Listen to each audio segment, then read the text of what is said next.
Welcome, Hey, Duskedumbra. Umbra.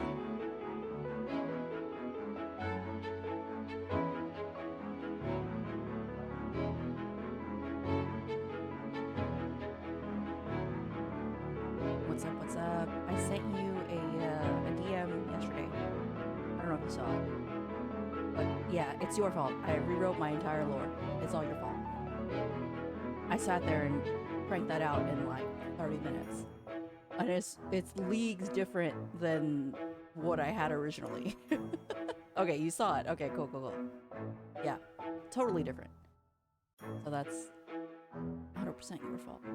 Haven't read the lore yet? Okay, okay. No worries, no worries. Whenever.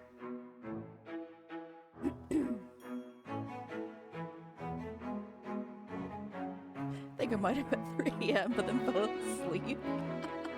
I don't blame you. It's all good. It's all good. No biggie. Whee! Alright, here we are. So, I don't. I was thinking about this game and the rest of the visual novels, honestly. I don't know if I'm going to devote that much time to them anymore. they're they're very labor intensive, and I don't know. I think about that,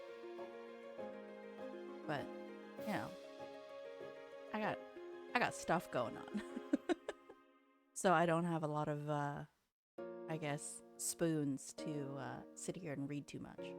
So I got to figure out what I'm going to do about that, but it's all good. Last night was an early night.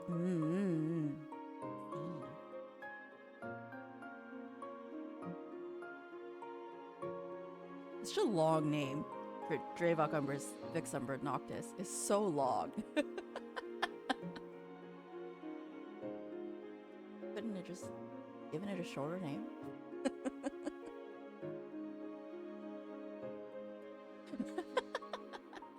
So it's on purpose, right? No, it's okay. I get that. No? Oh.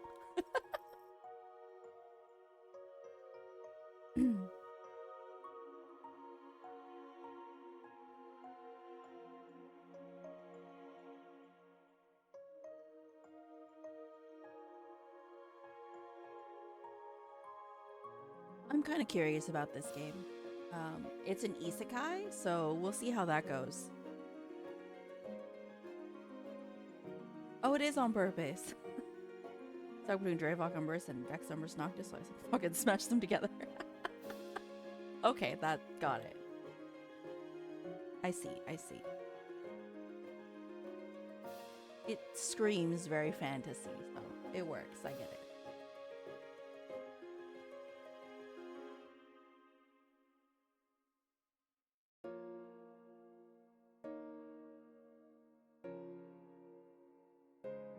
I'm surprised you're able to spell it consistently. You know, it's a lot of letters. I can barely spell Neo Sunday consistently. Hello, Ozzy. Welcome, Long time no Orphiont. see. How's things? I don't. It's a hotkey. Oh, you cheater! You cheater!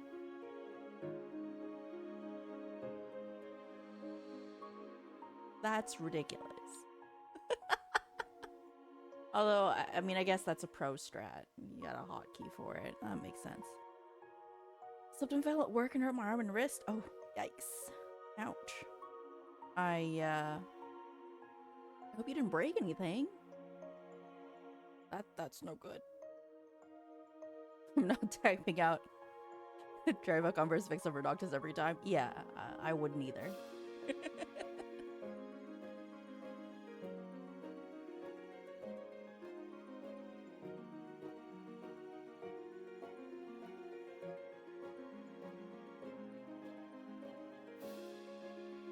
That amuses me that it's a hotkey. I like that. Very smart.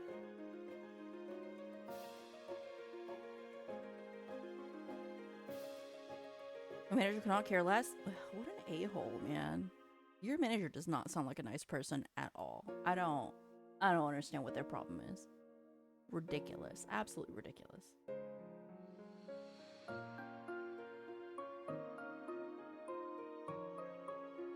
I got a whole bunch of follows yesterday, and I don't know why. I'm gonna go investigate. I just need like a minute. Let me just look up some stuff real quick. Who are these people?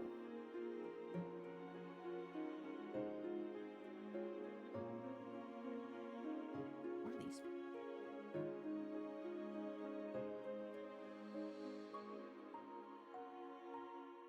I think these are all VTubers. What the hey? Interesting. Okay, so I guess that means Reddit is working. Or something. That's cool. Okay. I'll follow. Sure, why not?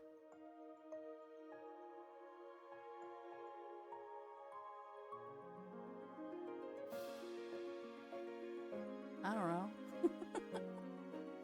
I don't know. There's a bunch of people. I'm like, where did you all come from? It's weird. But it's good, I guess. So, hopefully everyone's day has been okay outside of mishaps at work.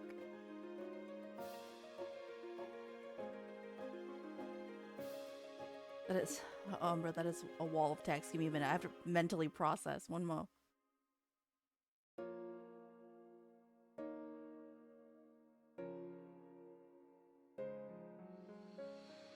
The fortress where light surrenders to the shadow that cannot be named. Okay. Sure. I mean, I guess in that case, Dravok Umbris Vexumber Noctis is technically shorter than the fortress where light surrenders to the shadow that cannot be named. So I guess that's fine. I would have just called it the sleep place, but that's just me because I can't be arsed. But it's okay. Everybody has their hyperfixations, and naming seems to be yours, which valid. I get that. Naming is cool. I apparently like to world build. I don't know why. I'm not that great at it, but we got a whole geopolitical situation in my lore. Somehow. But it's cool. It's cool. I gotta think of some names and stuff too. Let's see. But it's all good. I'm gonna jump right into Saintess of the Golden Bow here. Apparently, I clicked around and kind of tested this out. There are some voice lines in here, which is nice. Saves me a little bit of reading, but it's only for like the beginning bit. So after that, you're gonna have to deal with me. So it'll be fine. Let me adjust chat briefly.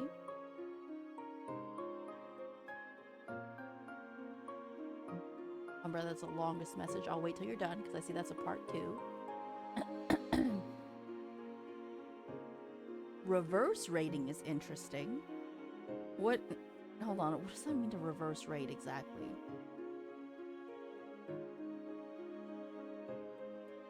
Like you just... I love how you were like, we're all gonna spam the hydrate button in 20 minutes. That's pretty funny, actually. I like that. That's very amusing. Oh, because you're already there. Oh. I guess I think of that as like rating into yourself, in a way. Okay, but yeah, no, that's cool. It's cool. I like that idea. I see.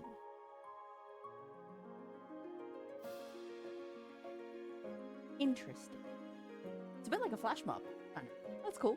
I like that. That's neat. Very funny. Did the streamer actually hydrate? Because if not, you all got scammed.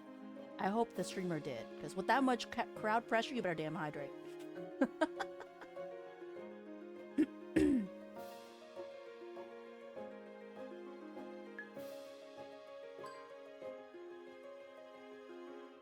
50-50? Other than the first 2 scenes. Partially voiced during CGs only. CGs don't really need voice. I guess CGs do need voicing, but like, not really. Okay, that's an interesting choice. Okay. Hold on, let me adjust chat. That's what I was doing. I got distracted by your very long message. One sec. You gotta go a little teenier right now. A little bit. There you go. Okay, that's good. Give us a little more room. Okay, that'll work. That'll work. All right.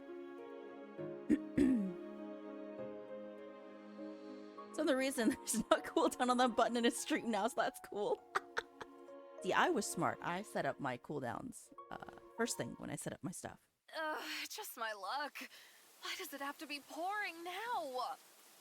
Oh, I want to go home. Big mood, Celine. I too would like to go home. I'll be soaked by the time I reach the subway. I run down the street, passing by shops that already closed long ago. Hunger gnaws at me. That's what I get for working late. So far, the art looks good. I like the art. Art looks good. As a stream team member, that doesn't surprise me that it was a stream team member. You guys would do that kind of stuff.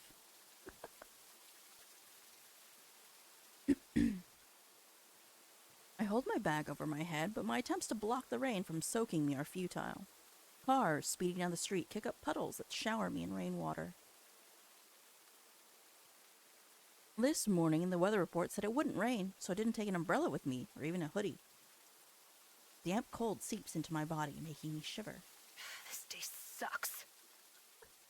Good delivery, good delivery. What does that mean? Oh, it just doesn't surprise me. That's just the vibes I got from you and Tasty and Gothy. That doesn't surprise me that you guys would do something like that. I would totally do that to you. Wait, I don't think you can. Because I have a cooldown on my hydrate. Because I don't want to sit here and chug water the entire time. Because I specifically wrote hydrating could mean anything, right? That's the thing. And depending on what the streamer says. But mine is Gothy who did it too. That's mean. But funny. Mine specifically says chug a glass of water. So that's why you knew her. Well, I met her on your chat like a couple days ago. You and I think the three of y'all were all like, there was like a collab or whatever. Yeah, it was cool. It was cool. I was yapping away in your chat. It was a good time. It was a good time. You know she was there though? What do you mean you didn't know she was there? She was in the voice chat. That was like a while ago, I think. A week ago? I don't remember. You were all doing different things. No, you and Tasty were playing game, and she was playing Paleo. It was like I don't remember what day it was. But it was a good time. It was not Split Fiction. But you and Tasty were playing some kind of shooting game. I don't remember which one. But it was something. I wasn't really paying attention, honestly. I was too busy yapping in chat. Made it at the point of the gacha game where I'm super broke and can't afford to make my character stronger. That's where they get you. So does that mean is that where you stop playing, or are you gonna keep playing, Orphe? That's the real question. You gonna spend that money? Warzone, yeah, okay, that's what the game was.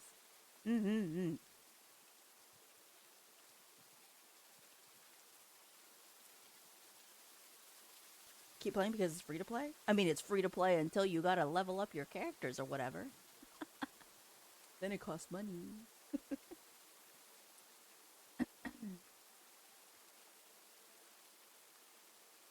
Found 3 bugs by accident, reported it. Nice, very good. Nice of you to do that.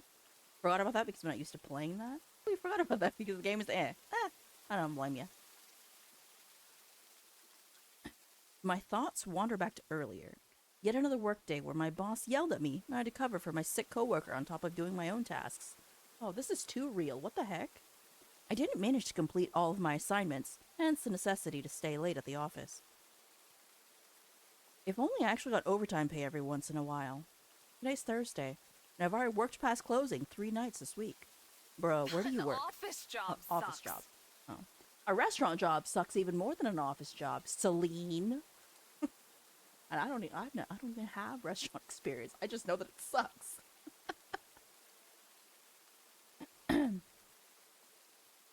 I recently graduated from college and got this boring job where all I do is call people to sell them beauty products. Not my dream job at all.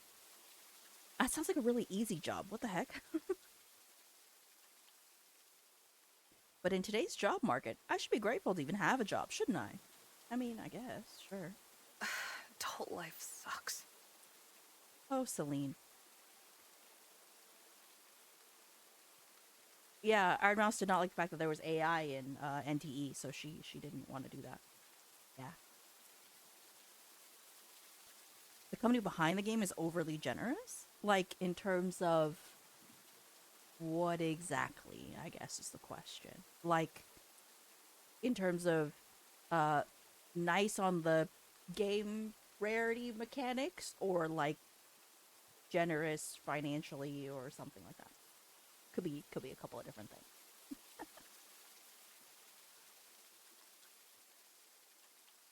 The economy money is rarer than the gotcha money? Oh. Oh.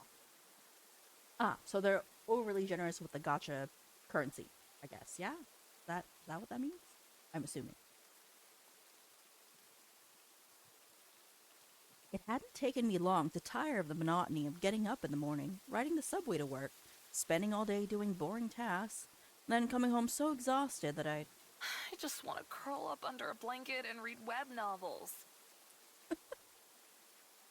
relatable web novels. I mean, I don't read web novels, but the general idea, relatable. Speaking of which, I got a notification on the web novel app that my favorite book was updated. Being the heroine of a fantasy romance novel would be such an amazing life. Would it? Fighting to save a kingdom from impending doom, wielding magical powers, and falling in love with a hottie. Celine, I don't think such a life would be amazing, but okay, you do you, I guess. Scrounging for another couple thousand just to make ends meet? Whereas anything you do will give you gotcha money for pulls? Okay. So they're not quite balanced, huh? It sounds like. I should take a look at the app. It's the only solace I get in my sad existence. I pull out my phone and unlock it.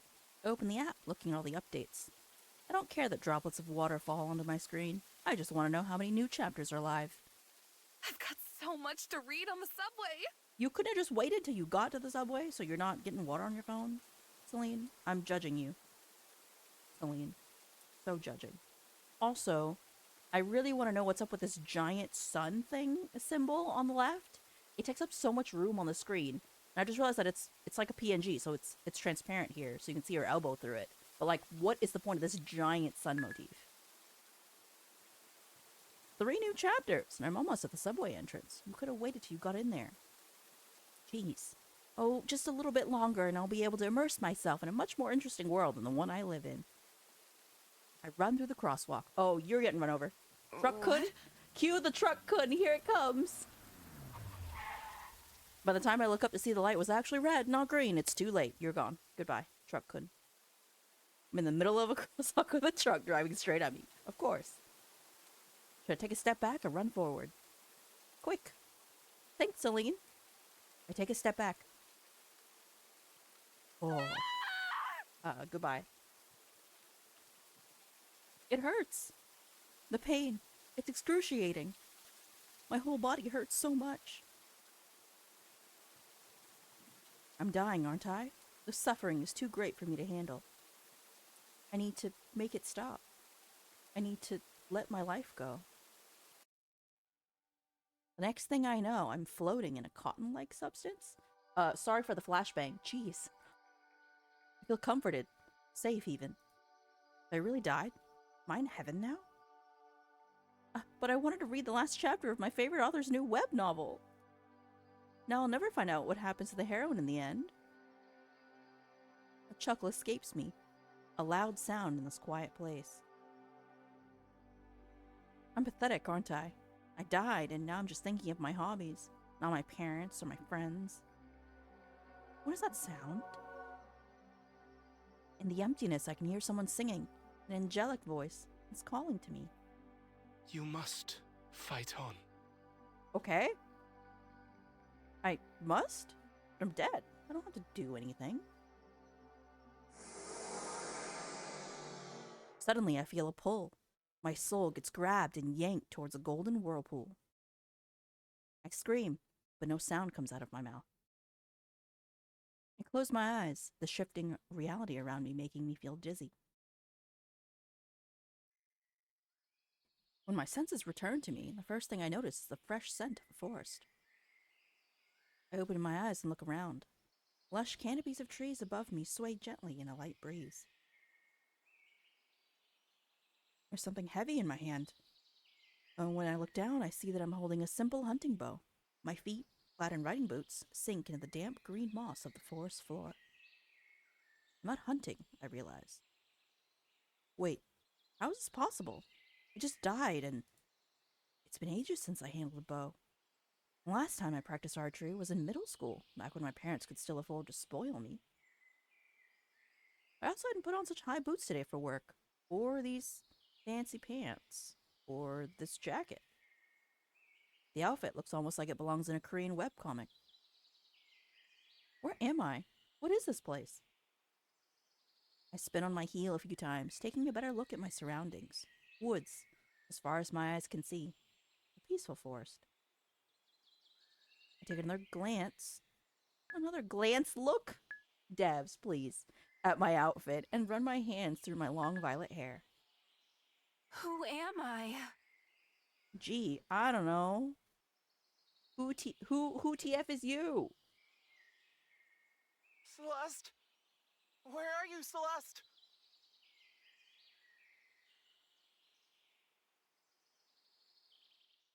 I realize I'm supposed to be hiding. Hiding from what or whom I don't understand. I only know I must seek cover.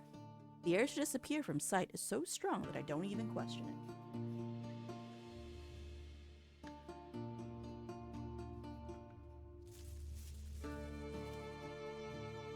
Okay, music's alright. This is alright.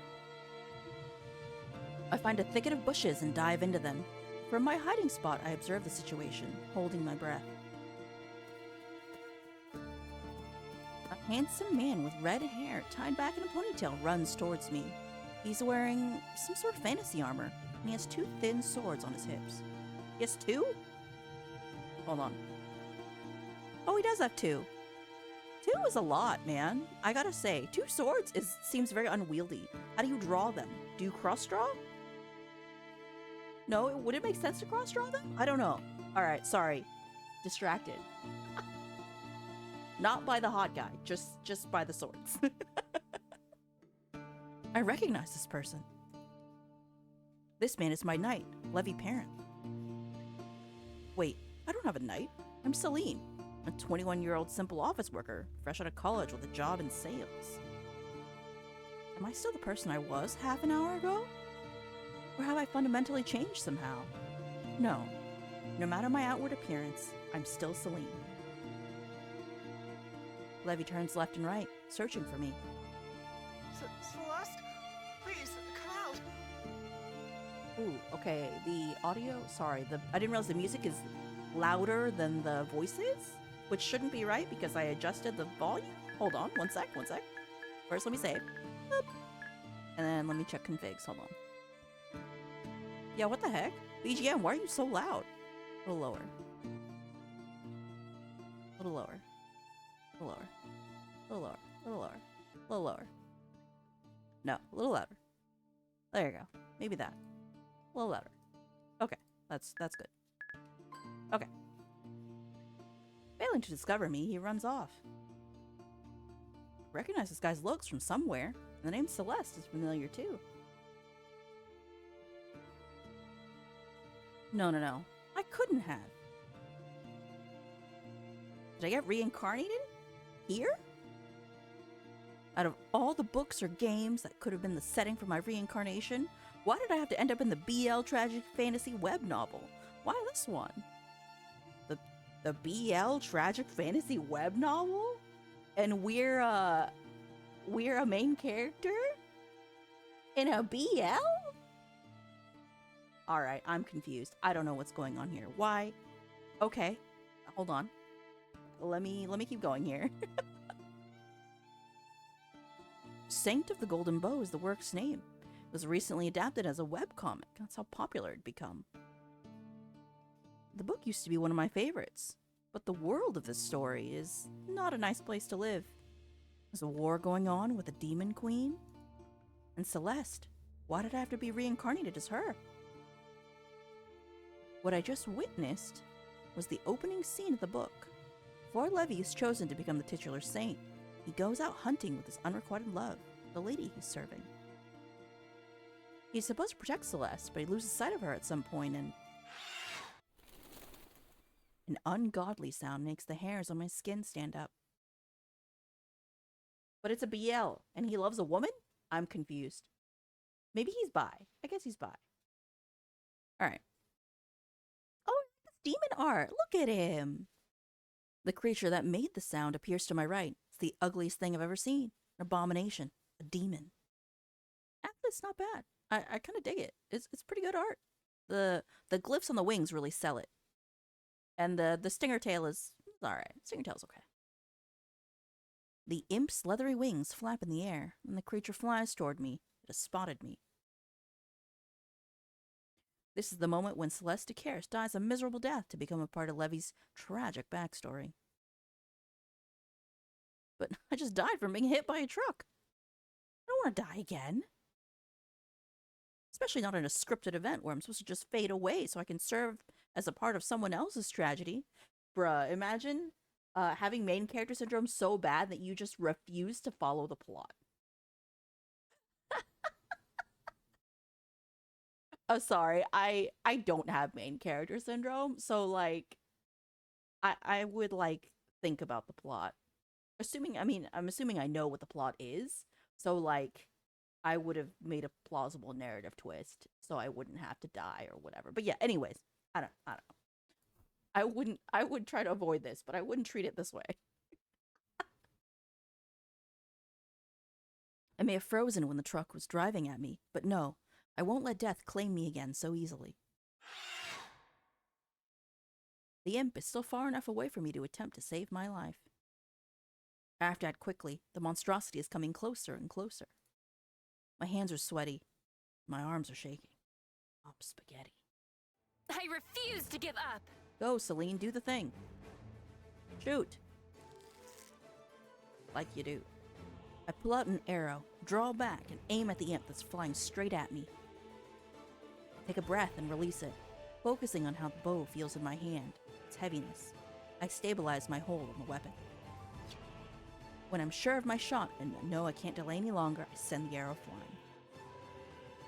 The arrow hits the demon straight in its ugly little head. TBH, my shot would have gone wide. I am not good with a bow. I don't think I would be. Never actually shot a real one, but like a fake one, yeah, but I still can't aim. It's not easy. With a final frightening sound, the monstrosity falls to the ground. I breathe heavily, collapsing to my knees. I did it! Good job, Celine. You did the thing. Saving. Very good. I thump my balled-up fist against the ground, feeling the damp moss beneath my fingers. I breathe deeply again, taking in the smells of the gorgeous forest. They calm me down. I don't know if a forest smell would calm me down, but okay, sure. Why not? I'm alive. Yes. Yes, you are, Celine. Ooh, I'm back. Ad break in a minute. What about my balls? Did I say something about my balls? I didn't say anything about my balls. Tears rolled down my cheeks. I was terrified, but I survived. Celeste! Levy comes running towards me.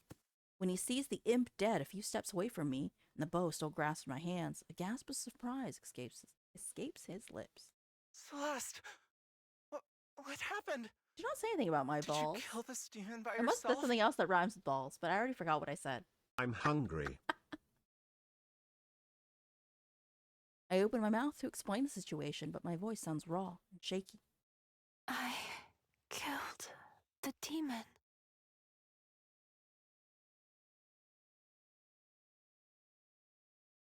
Levy kneels down before me. My lady, can you walk? I don't think so. I'll carry you. No, there's no need for... Oh, here comes the CG. It's pretty good CG, actually. I think I like the CG more than the sprites. I wonder if it's the same artist, though. I'm curious. Sometimes the CG artist is not the same as the sprite artist. But look at them. How cute. My bow. Don't worry about the weapon. I will return for your bow later. Right now, it's of utmost importance that I carry you back to the safety of the mansion. But it's... No buts.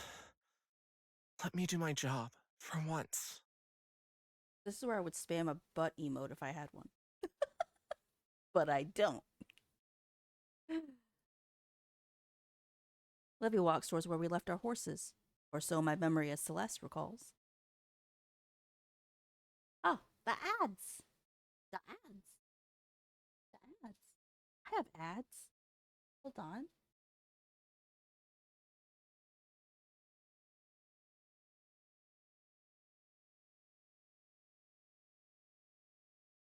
Ad or ad time.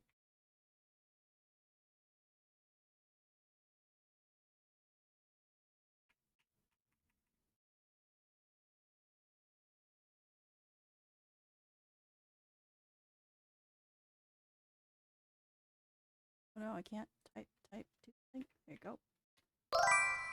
Boom. Welcome in your Sunday. Ads for ad time. Okay. Boop. Wow, this room is choices were made here in this room. Hold on. Can we just look at this room for a minute? I'm sorry. I have to look at this room. Okay. Cuz honestly, it's a little bit like mine in a way. It's I don't know, it's a little neo-coded slightly. The bed in particular is quite cute. I like the little tufted headboard. Good, so you don't bonk your head on accident when you sit up too fast.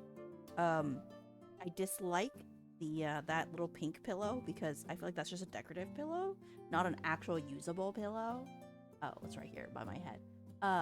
And this 5 pillows is an accurate an acceptable number of pillows for a bed. Yeah. Bed, man. And table's pretty nice. I like that. The style's very clean, very nice. A little vintage, a little modern, but I don't understand why there's hinge. You can see the hinges on it, but there's no like handle, which is a little bit weird. I do like the purple blanket, even though is that the comforter? It can't be the comforter because it doesn't spread the length of the bed. It's a weird way to place the blanket because it doesn't cover the end of the bed. Because, you know, most comforters cover the end of the bed. It doesn't make a lot of sense. And then the extra blanket, I mean, I guess it's fine. It looks comfy, but if it's not a blanket and it's just like a decorative strip of fabric, it's gonna really piss me off. I think those are called runners, right? On a bed, I think. Yeah, bed runners. I don't know, whatever. Stupid. The little couch thing is cute though. I like the idea of having a thing at the end of the bed to sit on, to like, you know, put on your socks or something like that. But my bed is too big for that in my room, so I don't have space like that. I really want one though, I gotta say. Welcome back, Romance. I was yapping the entire time. You didn't miss anything. I'm just talking about the bedroom. The general vibe is not bad though. I don't know if I like the top Welcome part of Caleb the underscore ceiling, 11,100. everything else looks pretty fine.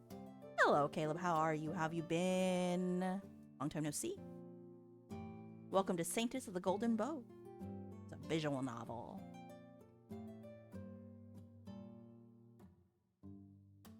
I don't think this part is voiced.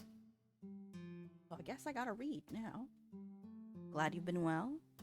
I'm doing better than I was.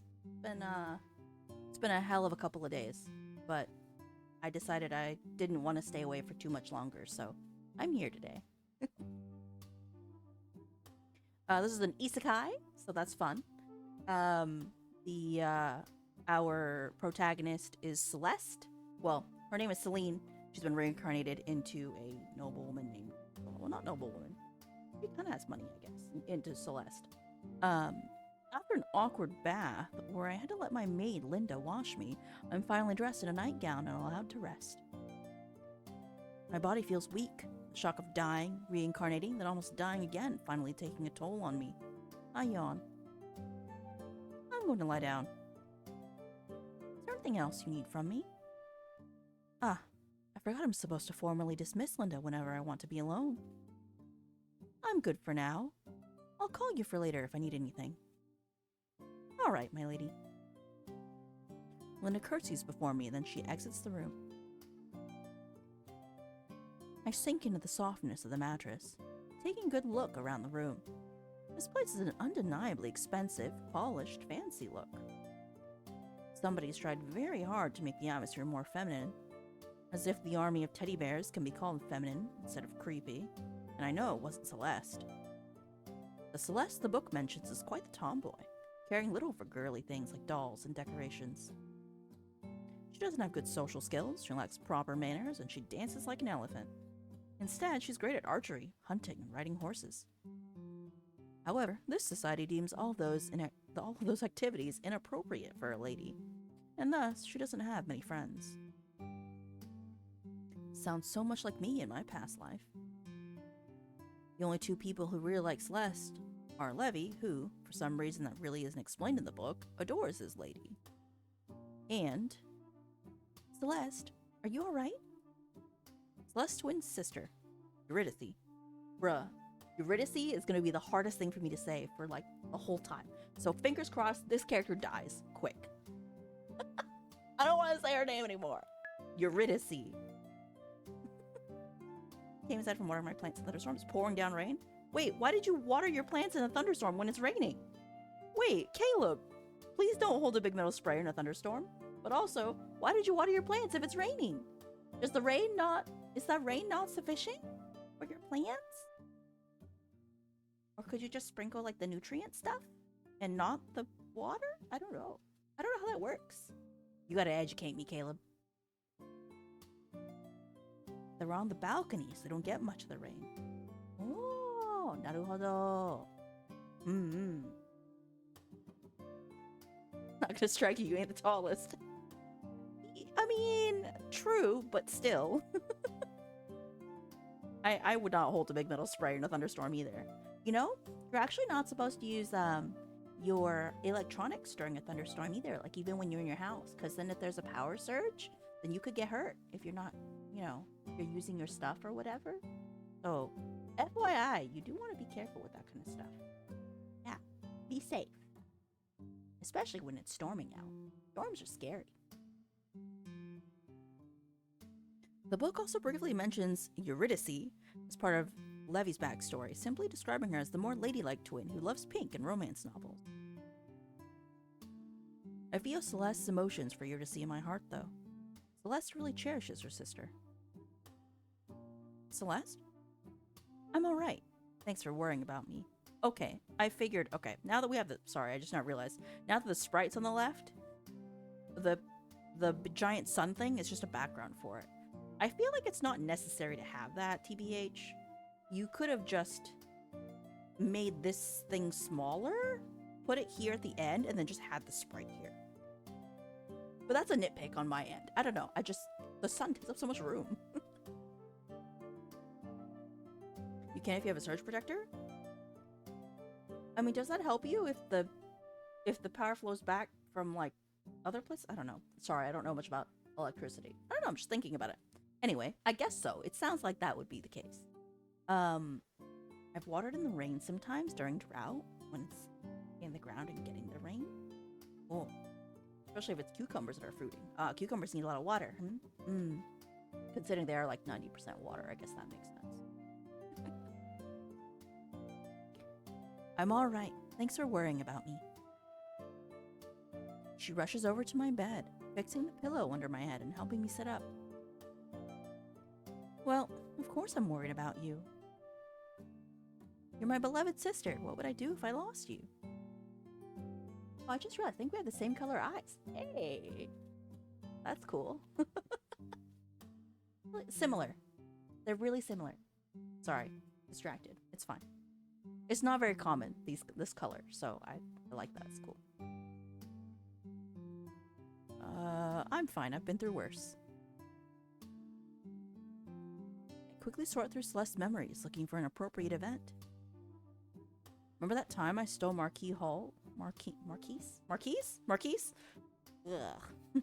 Marquise Hall's prized mare and rode her into the woods until she threw me off. Then Father and Levy found me lying in the ditch. I looked for that horse for days. As though the missing horse is the most important part of the story. Your whole side was bruised and you got ill from the cold and the damp. But you nursed me back to health, didn't you? Horse, someone has to take care of you when you don't bother to take care of yourself. I really would like to know what happened today, though. Levy babbled something about a demon? I'd like to know more too, for the matter. Father walks into the room without knocking or otherwise warning us of his presence. The joy I felt at talking to Eurydice momentarily evaporates. What happened today that's left you so disheveled? I looked down at myself. I did get quite roughed up from diving into the bushes earlier, my hair tousled and my skin covered in small scratches. Nothing to fix me up, though. Now that I'm clean and neat and wearing a fresh nightgown, there's nothing disheveled about me. As you can see, I'm fine. Thank you for asking. Father huffs.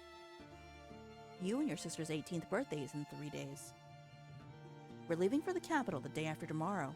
If you're not healed up and in top form by then, I'll be up and running by tomorrow.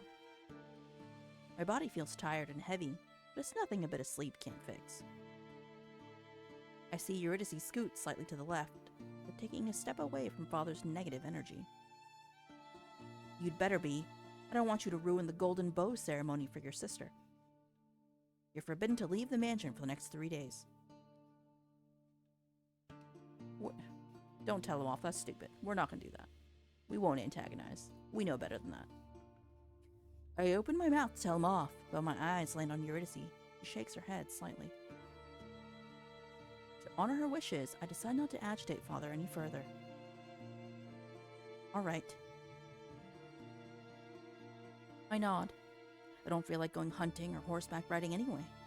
Someone will quickly notice I'm not as good as those activities as Celeste should be. I'm still not sure how much of her skills I can access for myself. Levy set me in front of himself on his horse to return us to the mansion earlier, so I have no idea if I actually know how to ride a horse myself. I only rode a horse once or twice at Celine when I was a kid, not nearly enough to match Celeste's experience. Now tell me what happened. I killed a demon. You what? Levy said you two had an encounter with a demon, but I assumed he was the one to kill it. I shake my head and smile. I shot an imp with my bow.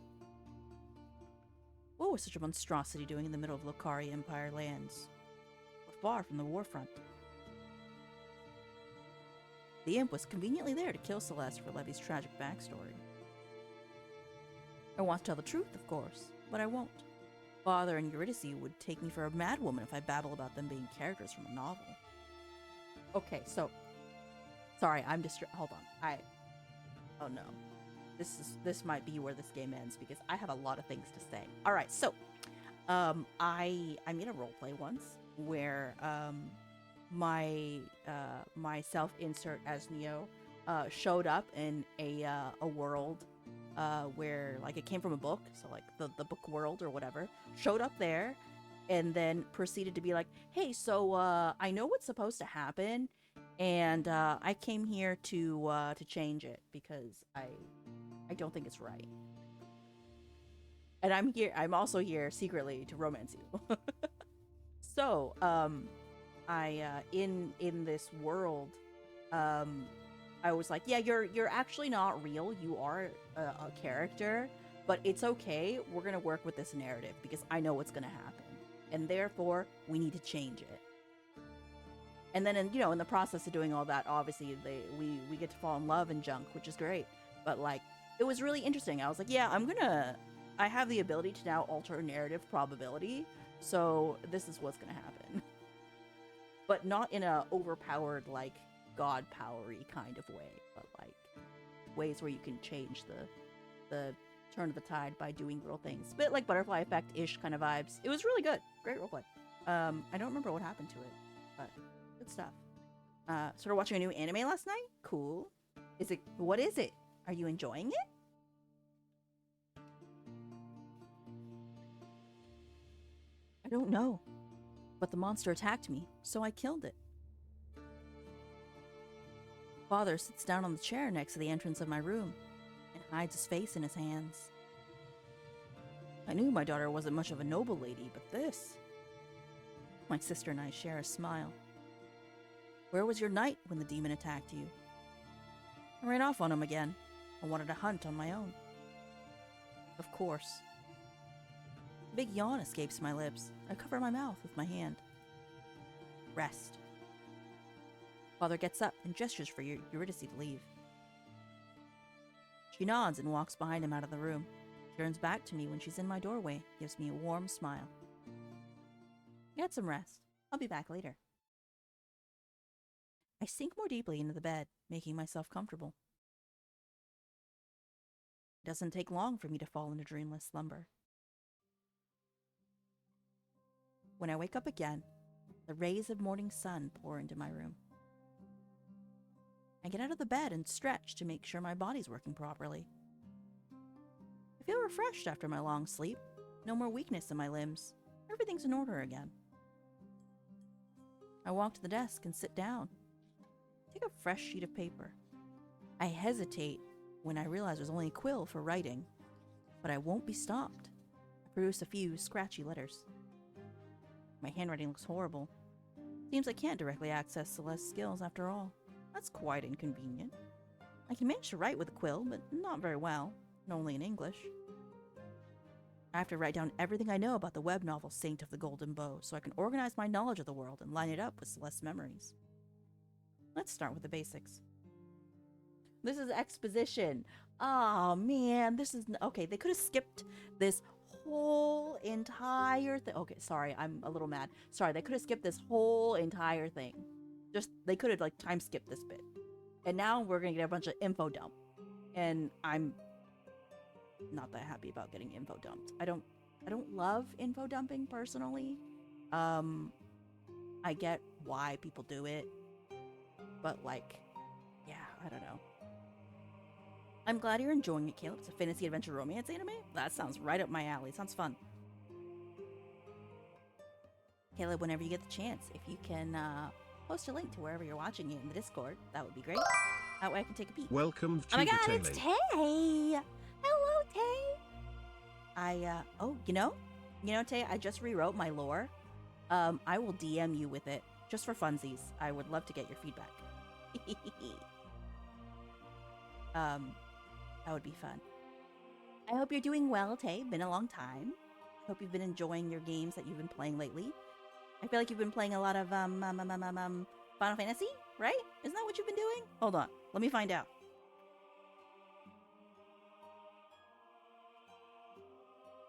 I was right. It is Final Fantasy. Shout out to Cubatele. I was cleaning out my screenshots today, and I found a whole bunch of D&D like stuff, and it gave me so many feelings. I have this app where you can play D&D as in with play by post. It was so good. It was so good. I'm so obsessed with Final Fantasies and way too fun. I'm glad you're enjoying it. No worries, no worries. I know you got stuff going on. This game looks super cute. Yeah, it's very, very adorable coded, but the character's a tomboy, so yeah, sounds amazing. It is called Dungeon Realms. It's really cool. I think it's still got a pretty decent active player base. I haven't played in some time, but it's good stuff. Dungeon Realms. Wait, is that what it's called? Hold on, I already forgot. Let me make sure that's what it's called. It's called a Dungeon Realms. That's what it's called, right? Am I tripping? Oh yeah. Yeah, no, that is what it's called. Hold on, posting in chat. There you go. If you like D&D, grab that. The mechanics part is not perfect, of course, but it is pretty good. It does have the SRD in there, so it's got some basic stuff, but it's not perfect. But it's pretty functionally usable as a DM. I mean, I DM'd like once, so what do I know? I DM'd it not very well, but they had a good time, so all that matters. Okay. Now back to the info dump here. Yeah, definitely check it out, Tay. It's awesome. It's a great way to play D&D like asynchronously, so that's kind of nice. All right, wait, go back. Okay. Saint of the Golden Bow is a romantic tragedy fantasy web novel by the Korean web novelist Hanyeol Kim. I read the English translation on one of my favorite web novel and comic apps. Okay. The story was supposed to be turned to a webcomic and had promo art, which is how I was able to recognize Levi immediately. Okay. The design and the artwork even had him in the same outfit he was wearing on the day of the demon attack. Makes it easier to know who he is. Maybe I should also write down. I know what this is. You know what? We're gonna write down what BL is because I need to know how the author decides to describe it. Because, yeah, BL is BL.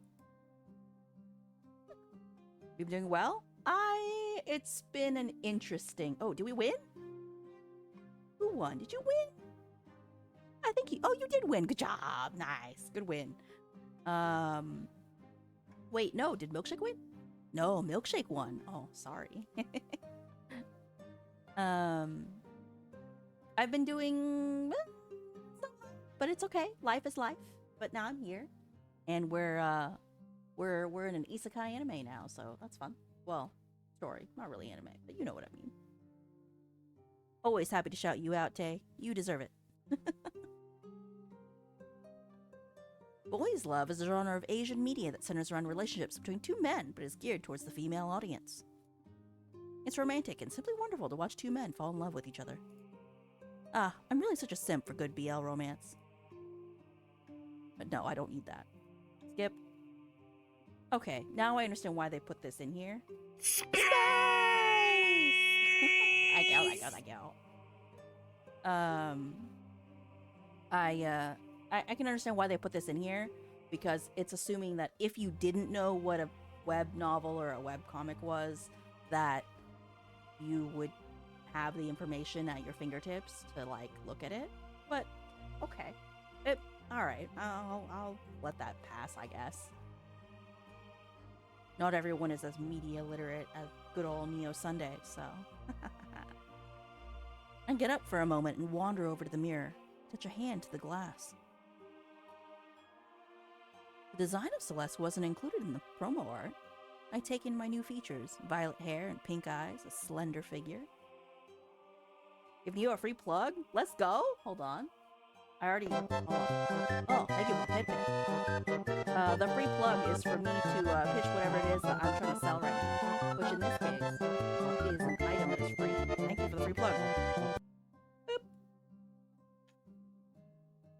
Here you go.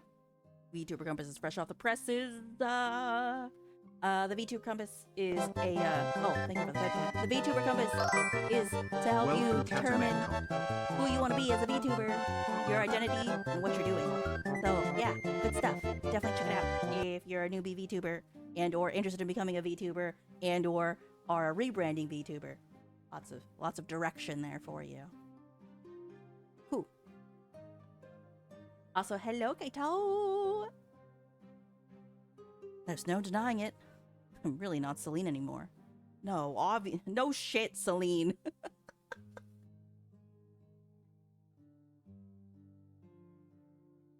The understanding that I've reincarnated into the novel finally settles in my mind. I feel calm. Calmer than I ever thought I would be if something out of a novel suddenly changed the course of my life. As strange as the situation is, I'm Celeste and I have her memories, but somehow I'm Celine as well, equipped with knowledge of this world that Celeste never had. Okay. Damn it, the water thing. This is why I have... Okay, hold on, shaking water. Oh, you can't hear it. My noise gate's too high. Just kidding, but I have it. Hold on, water.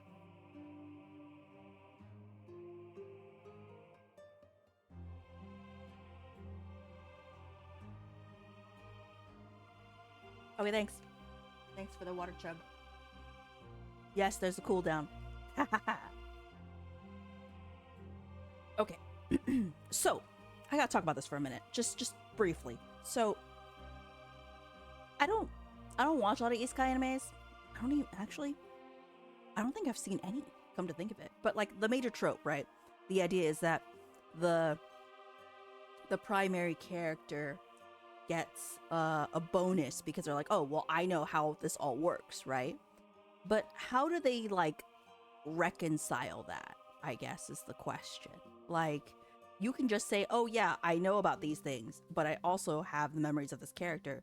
They don't like explain how that's supposed to work exactly, because I feel like there should be limitations to it to make it more plausible. But you know, it's anime.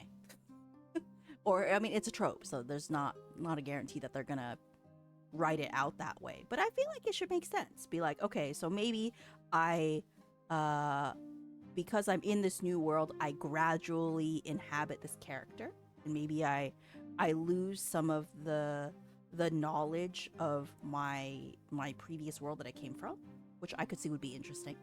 But something, you know, I don't know, something believable, because like psychologically, how does that work, you know? I don't know. Don't mind me, I think too much. I think too much about narrative things. Because somebody decided I should rewrite my lore.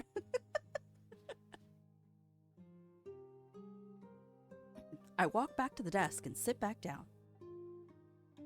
The book Saint of the Golden Bow starts with Celeste's death event. Levi was in love with his lady for years, but the actual love interest of the story is Prince Noah. Celeste has to die at the beginning of the book to make Levi feel at his lowest when the Golden Bow chooses him as a saint. Why didn't Celeste save herself if she was said to be so great at archery? Good question. It was possible for me to use my mediocre skills to defeat the demon. Must be book logic. She had to die for the story in the Saint of the Golden Bow to proceed the way it did. Correction, you read my lower story and was like, damn, that's fucking intense. I did. That's literally what happened. I read it and I was like, why is it so long? I was like, what the hell is this? Yeah, no. Then I decided my 2 paragraphs and go and cut it. So yeah, no, I rewrote the whole thing. It has a lot more life now, I find. I'm pretty happy with it. I will. If anyone wants lore, let me know. I will send it. Lamau. That's what she said. That is what she said. You're right. This is where I would put. Hold on. Do I have the long man thing on mine? Hold on. Wait. This is where I would put that in. Damn it. I don't have that. I need to add it. Hold on. I'm gonna. Umber, remind me to add long man onto my my Tangia interactions. By the way, that candy's really good. I literally had one like a couple days ago. So good. Really tasty, by the way. Also, the ad campaign is so good. Very funny. I'm gonna find it. I'll post it in the memes channel later. It's good stuff. And then we can quote it every single time, and I'm okay with that. See my Tangiers now? I didn't know it was on there. I've loved that stupid ad campaign. Have you seen the whole thing? It's so good. So good. Love it. Great stuff. Okay. Soon after Celeste's death, Levi's quest to save the Lokari Empire from the Demon Queen begins. He doesn't go alone. Noah, as well as High Priest Elijah, the second love interest, both accompany him on the journey.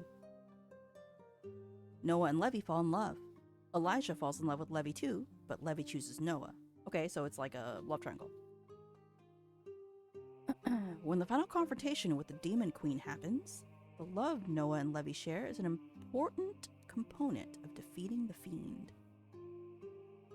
Through their love, the magic of the weapon becomes stronger. Okay. However, the story is a tragic one. Even though Levi defeats the Demon Queen, he perishes in the process. Oh, nice! Doomed Yowie, love it.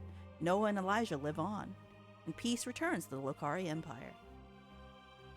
Oh, thank you for the reminder, Umbra. I appreciate you.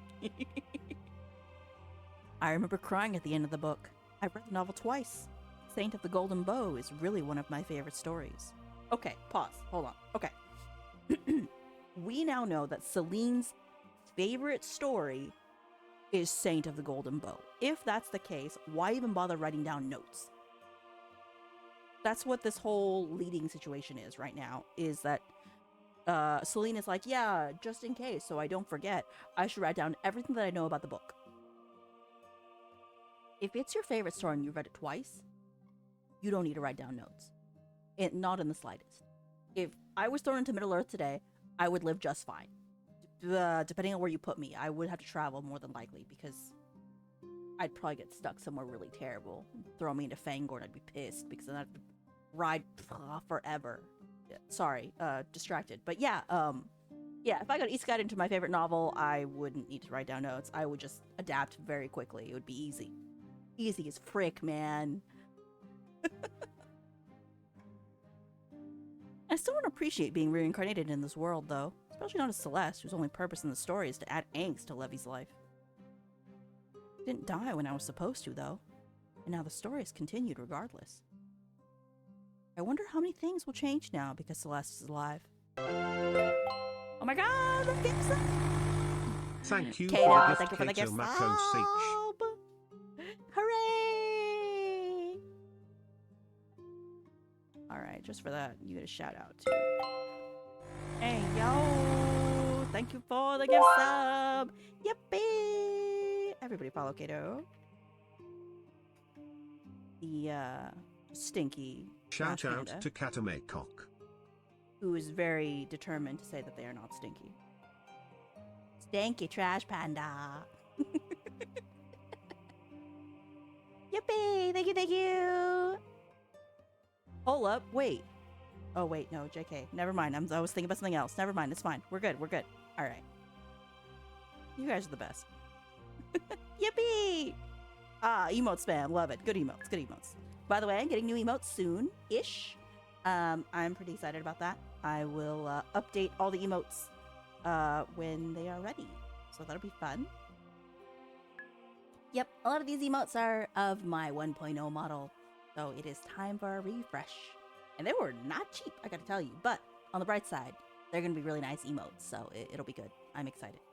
Emotes are really pricey, man. Like for decent one, they're like anywhere from $10 to $20 a pop. Like for one emote, I'm like, ah, that's a lot. But it is what it is. Money is money. All right. I look into Celeste's memories to examine her feelings about Levy. I sense a mixture of emotions: anger, awkwardness, desperation. Celeste didn't like to be on the receiving end of Levy's feelings. She badly wanted him to stop looking at her with romantic intentions. Okay? Curious about that? How come we decided to make a 2.0 model? Which wizard? What's the lore? Hey, don't do this to me. All right, I will DM you my lore link right now. It'll be on Discord, so whenever you get a chance to check Discord. Also, thank you for joining my Discord. Yay! All right, hold on. Yeah, no, my story is pretty decent. I just rewrote it literally last night. It's a huge difference. But yeah, I'm a ice cream warlock. It's great. Life's good. My patron is a sentient grimoire, and yeah, good stuff. So Pact of the Tome warlock. Yep. Obviously, I couldn't decide on, it would be weird if I picked anything else. So yep, send it to you. All right. Yeah, warlock, exactly. Good stuff.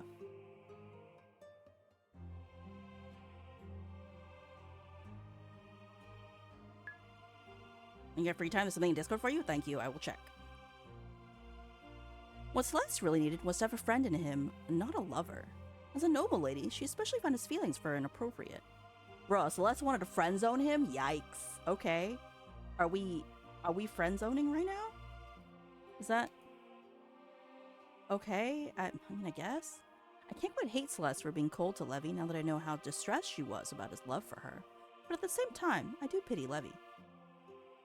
If Levy was so in love with Celeste, though, how did he move on to know it so quickly? That's the real question.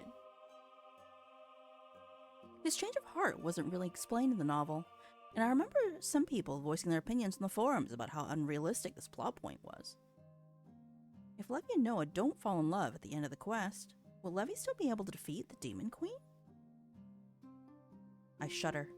What if I've broken the story beyond repair by avoiding my demise?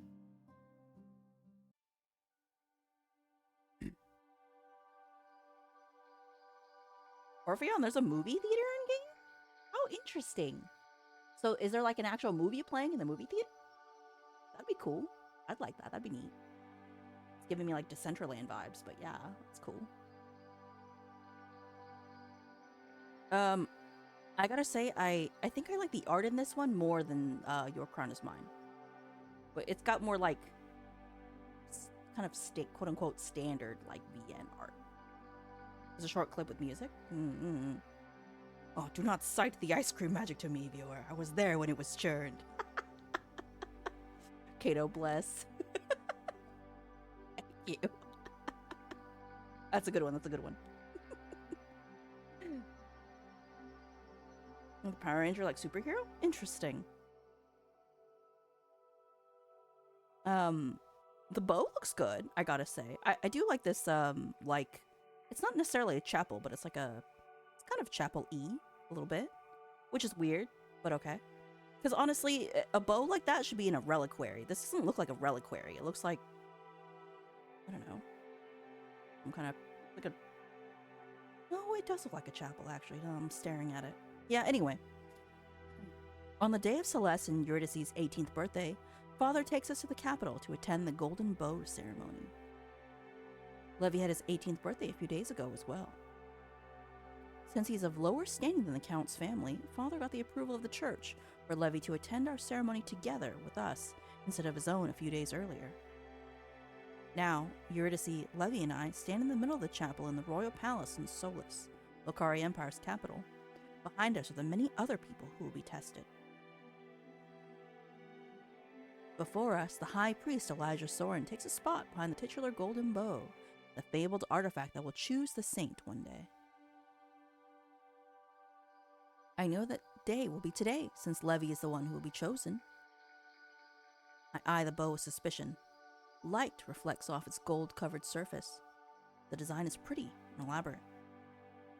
Looks like a pain in the ass to use as a weapon. Too ornamental for my taste. Yeah, for real, for real. It's very ornamental. We are all gathered here today to see Did if not the Golden expect Bow, it to be voiced the weapon still. given to us by our Lord to help us one day defeat the vile Demon Queen, will finally choose its saint. Okay. On this beautiful morning, Oh, 'cause it's when the considered a sun's CG rays movie. fall through the windows of our chapel, let us give our gratitude to the Lord. He has given us means to end the war that has been raging for so many decades. Okay. Okay. I've never been particularly religious, even in my past life. I especially don't believe in a fantasy god. Welcome but... storyteller Let us give underscore our gaming. gratitude. Oh, Eurydice's voiced. Cool. Hello, Story. How are you? Hope you've been well. What have you been playing lately? Talk to me. Talk to me. I don't even remember. It's been a little bit. After Repo, what did you end up playing? Let us give our gratitude. Existing on my vacation? Yippee, vacation! What the hell are you doing in here? Go vacay! Go vacay! Let us give our gratitude. 20 years ago, the blessed blacksmith was bestowed with the Lord's inspiration and crafted the Golden Bow. The Blessed Blacksmith, huh? Okay. Vibes. Alright, I'm here for it. He worked tirelessly, day and night, until finally, he completed the artifact. Ever since then, the people of the Lokari Empire have sought to be tested on the day of their 18th birthday by the Golden Bow. The artifact will choose its wielder. Vacation, quote unquote. Fam is on vacay. I'm on Pupper Watch. Oh, that's not really vacay. Well, kinda. I mean, puppers are good. I mean, hanging out with puppers is kind of a vacation in a way, but yeah, you're house sitting. Well, I hope you're enjoying it at least. Just, chilling with the pupper. Spoiling the pupper, I am assuming. I feel like oftentimes when you have artifacts that they end up choosing their wielder. But that's kind of boring. Is that dumb? I don't know. I feel like it's kind of boring. I mean, my artifact is called the Spire of the Bittersweet. It's a Purline staff. I won it in a claw game. Like a claw machine. It's great. Grand prize. That's the lore, by the way.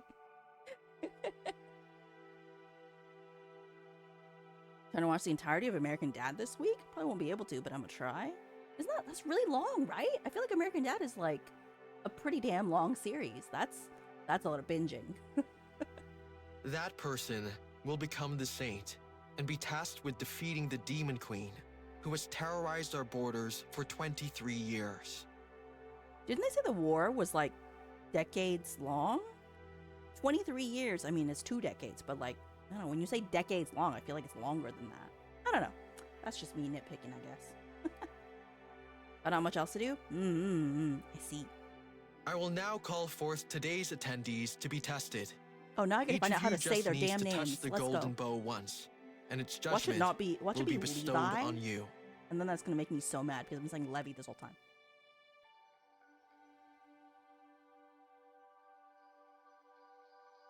Elijah takes out a sheet of paper and reads the first name from the list. Okay, go charge. Later story. Thank you. Oh, bruh, it's not the voice. Damn it, the line's not voiced. Man, all right, that means I get to say whatever the hell I want, which in this case is Eurydice. Eurydice Decaris, daughter of Count Decaris. Eurydice approaches the bow. She puts a hand on the artifact. Nothing happens. Of course, what else did I expect? Levy is a saint. The golden bow will only glow for him. A frown appears on the high priest's brow as he reads the next name. Celeste Decaris, daughter of Count Decaris. I take a deep breath and step onto the podium, reminding myself I shouldn't expect anything. I put my hand on the weapon. For a moment, nothing happens, but then the bow glows, its light getting brighter and brighter with each second. The light feels scorching hot. I close my eyes, worrying I'll go blind if I don't. Ah, flashbang. Ah, flashbang. You must fight on. I hear the angelic voice again. Was the bow the one speaking to me when I reincarnated? Or was it the god of light himself? The thought that I may have been addressed by a deity is frightening. No. Gods aren't real. You're not religious, Celine. The golden bow. The burning light makes my skin feel like it's on fire, so I take my hand away from the bow. But my hand continues burning, searing pain climbing up my arm to my chest. Why do we get portaled again? Excuse you? What the heck? What the heck? What the heck, Dio? I scream. My head is spinning. The pain is too much for me to handle. I want it to stop. Stop. Lady Celeste. Sister. Darkness takes me into its comforting embrace. Oh, this is a nice room. I dig it. This is a lesser acceptable amount of pillows on this bed. There's 3 shams and 2 regular pillows. I hate sham pillows because they're stupid. Like that decorative pillow looks like a pumpkin in the middle. What the hell are you supposed to do with that? Nothing. It's just there to look cute. And it don't even look that cute. It looks like a pumpkin, which is stupid. Irrational pillow crash out.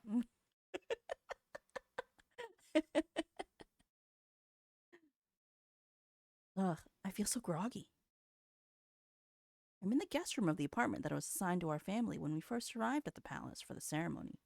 Ooh, that's kind of a long sentence. Blah, blah, blah, blah. Lady Celeste can't be the Saintess of the Golden Bow. The role is too dangerous for her. I turn my head to the left. Levy and Eurydice stand by the door. Neither of them notice I'm awake. Just imagining her going on the dangerous quest to defeat the Demon Queen makes me terrified for her life. We have to stop the church and Empress from declaring her to be the Saintess. Levy, it's not for us to decide who the Saintess is. Neither is it the choice of the Church or the Empress. It's the God of Light who singled out Celeste to be the savior of our empire. This must be some kind of mistake. Levy, you're committing blasphemy here. You can't go against God's wishes. But Lady Celeste is... Look, I know you're worried for my sister, but please mind your words. If someone other than me hears your opinion about God's choice, you may get in trouble.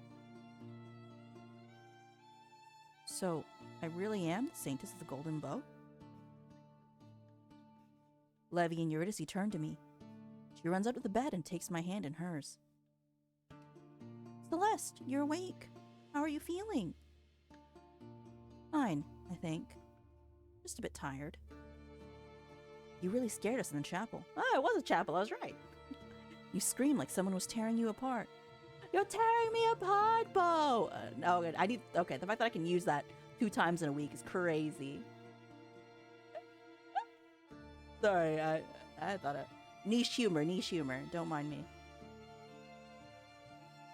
The light of the bow entering my body felt like it was burning me. That sounds horrible. I squeezed Eurydice's hand, trying to comfort her. It can't be the Saintess. It was supposed to be... I cut myself off when I realized I almost just said that Levy was supposed to be chosen as a saint. Why me? I don't want to be the Saintess. I'm sure you'll do fine. You're excellent at archery. Not as confident about my fighting skills as Eurydice is. Celeste may have been good at wielding the bow, but I can't access her full abilities. Judging by my handwriting, I can only manage the bare minimum of what she could do. I'm not proficient in any of her skills. What's going to happen to me now? The Empress has summoned you for an audience 3 hours from now. What does the Empress want with me? She didn't say, but we think she intends to personally congratulate you on your new role. Alright, I suppose I should start getting ready then. First, High Priest Elijah requested check on you as soon as you woke up. Check on me? With his light magic. He wants to see if your body and mind are alright after being touched by God's grace. I really prefer to be alone now, but there's no time for me to mull over what's happened. Okay, you can tell the High Priest I'll see him. I'll go bring him here. Levy turns around and walks out of the room in long strides. Eurydice gives me a comforting smile. Everything's going to be okay. I hope so too. Silence falls between us, but it's a cozy, warm kind of quiet. I get the feeling that no matter what happens, Eurydice will support me. I envy Celeste for having such a great sister and friend. Maybe I should ask her to clarify some matters for me. Eurydice, what exactly does it mean to have the role of the Saintess? You'll have to defeat the Demon Queen by shooting an arrow from the golden bow, striking her heart. You're also expected to become Nice a to person meet people you. look up to. I'm Milkshake. What do you mean? Someone who people believe will save them. Someone strong and reliable. I already think you're plenty strong and reliable. Now you just need to convince the people that you are. I see. There's also the matter of the Saintess needing to be a key player in the politics of the Empire. Though, without the support of a faction, you won't be able to achieve much. Faction? Yes, the Empress rules the Lucari Empire, supported by the Emperor Consort, his one son, Crown Prince Noah. Then there are 3 factions in court, each one respectively led by a duke, a duchess, and a viscountess. These factions have names? Alright, pause, one sec. A, info dumping again. B, theoretically, Celine should know this. If this is her favorite book, she should know the ins and outs of the world that exists. Especially when it comes to its governance, because I feel like that would be an important part of the actual book's text. Now I'm mad. Now I'm just narratively angry. Estimate she's a fake fan. See, Kato gets me. Exactly, she is a fake fan. What the hell?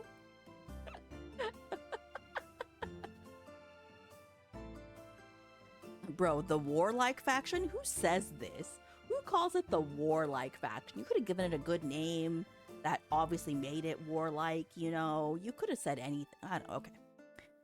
They want the Empress to increase support for the war efforts of the Empire.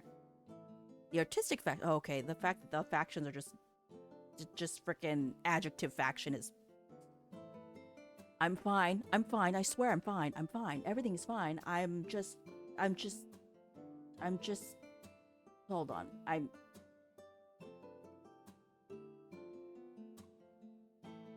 everything's fine. Everything's fine. Okay. The artistic faction is the group of nobles who flock to Duchess Penelope. They want the Empress to focus on supporting creative patronage and research while diverting financial support from the war. Then there's the conservative faction led by Viscountess Letitia. They pride themselves on not siding with any political opinion outright.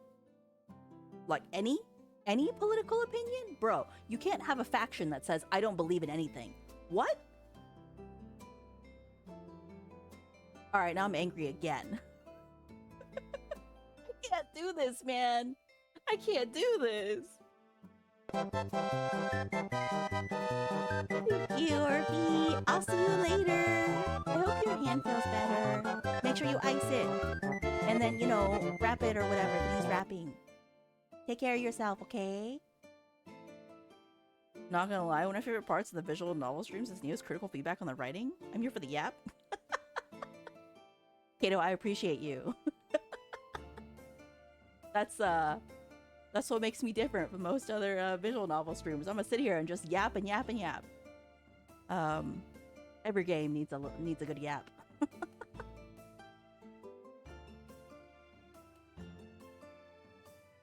They support the positions of the other factions as they see fit, and try to maintain balance among the politics of the Lokari Empire.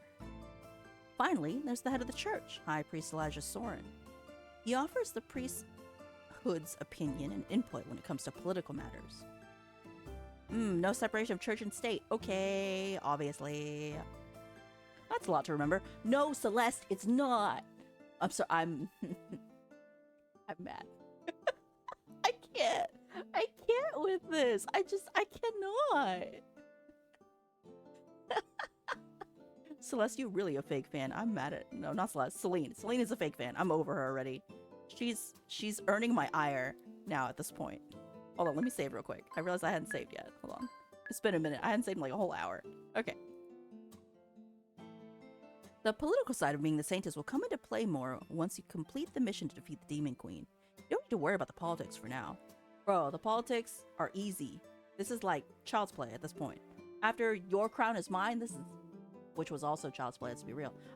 This is easy. What the heck? Am I part of the church now? I'm not a priestess, if that's what you're asking. You're still a noble, so you can marry someone of noble standing if you'd like.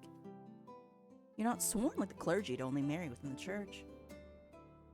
Ah, I remember the subplot regarding Elijah. He was unable to be with Levi because Elijah was only allowed to marry someone from the priesthood. Forbidden love, a popular trope. It was an unusual plot point for a web novel to explore, a religious figure falling in love. Still, people had admired the author for bringing something different to the table, even when the main ship had remained Noah and Levi. Marriage. I feel so far away. We're 18 now, so father will probably help us find suitable suitors soon. Thank you for the lurk. I'd like to marry for love if at all possible. Eurydice would say this. Also, with a name like Eurydice, I guarantee you're gonna die and you're gonna be doomed. I already said I wanted her to die in the beginning, but that's just because her name is so complicated. But now, you know what? No. Foreshadowing is a narrative device. Now she's gonna die. Where's Orpheus? Where? I need to know. Love.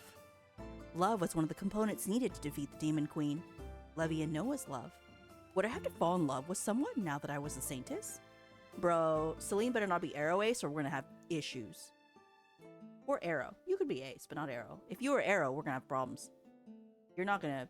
The world is gonna fall into disrepair if, you're aromantic. Do you have someone in mind for marriage? Maybe? You can tell me. I'm not going to tell anybody. Maybe another time. I'm not ready to admit it myself. Alright. Alright? Small typo. Not serious, but funny. Do you have any other questions for me? I'm happy to help. Let's see.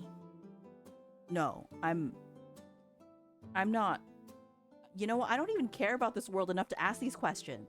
I should, right? Like, alright, ideally, I will click on these, but like, me as a person, I'm not invested in this world, man. It's pretty bog standard, you know? So like, I'm not incentivized, personally, with enough curiosity to click on these questions, because I don't really care. I feel like I should be made to care, though. That's a narrative thing, right? But then that's just more info dumping. So, yeah, the game is already very info dumpy. How long has the Empire waited for the Saintess? Okay, well, let's find out. As the High Priest said, the Golden Bow was created by the Blessed Blacksmith 20 years ago, before we were even born. 20 years ago, before we were even born, is not even that long ago. The writing in this sentence. Okay, it's fine. I'm fine. I am a normal amount of okay. They say he worked tirelessly day and night for 2 weeks to create the artifact. The design was bestowed upon him by the God of Light himself. The Blessed Blacksmith said God told him in a dream that the Golden Bow would choose its saint when the time is right. Only the saint can wield the weapon and harness its power. Okay, pause. Wait. Hold on. Did you guys notice that the Demon Queen has been terrorizing the country for 23 years? Did you guys notice that? And then this bow was made 20 years ago? So that means for 3 years, this Demon Queen just ran around totally unchecked, like just wrecking stuff left and right at that point. I feel like this timeline should come in handy at some point. It should be important, or it is a possible plot point that the author may have missed or doesn't talk about. Because if the numbers were just picked arbitrarily, then that's fine. Not great, but it's fine. But like, you know, I don't know. Just a thought. Really isn't that long, TBF? It's just single generation? Exactly. It really isn't that long. But admittedly, the war, I guess, it sounds like hasn't been going on that long. Right? So, I don't know. What kind of power does the Golden Bow have? Light-aligned magic. The kind that the priests wield. It is said that only an arrow shot from the artifact will be able to kill the Demon Queen. Usual fantasy world MacGuffin, then. Exactly! For plot reasons, other weapons can't harm the ultimate boss. Okay. Sorry, Irpy, because water. Hold on. One more thing. The narrative here includes tropes, right? Where, because Celine knows that, knows about real world tropes, which means, in this case, Celine should actually be media literate and understand how the world works in terms of fiction and things like that, right? So you should use that particular knowledge, not just the knowledge of the actual source material, to get around things, or to not manipulate, but, or to like understand the world, right? Easier. Because if we're talking about MacGuffins, okay, sure, it's a MacGuffin. I get it. Yes, it is. But then you should be able to recognize tropes the second you see them, like foreshadowing, like Eurydice meeting some guy named Orpheus and then dying, or wondering why the hell her name is Eurydice. You know what I mean? Like, yeah, that's a thing. Ad break in about 20 seconds, by the way. Where's my ad for ad time? Hold on one sec. Prepping my ad for ad time. There it is. I'm ready. Right. Makes sense. It doesn't. It doesn't, Lamau. But Eurydice doesn't seem to be aware of how ridiculous it is that only one weapon wielded by one special person can kill the enemy that the Empire's been fighting against for decades. After the Golden Bow was created, the whole Lucaria Empire and the allied kingdom of Durandal, alright, were tested to see if the saint was among them. But the savior wasn't found. Later, it was suggested that every person would get tested on their 18th birthday, as suggested by the Blessed Blacksmith. 20 years passed, but the saint still wasn't found, until now. Okay. What do we know about the Demon Queen? The people who have seen her say she looks like a beautiful woman, except she also has horns, a tail, and a third eye on her forehead. She's far from human. She's cruel and dangerous. She kills humans without mercy. She commands an army of demons, vile monstrosities. You saw one. Was it as ugly as they say? Ah, we're gnats, hold on.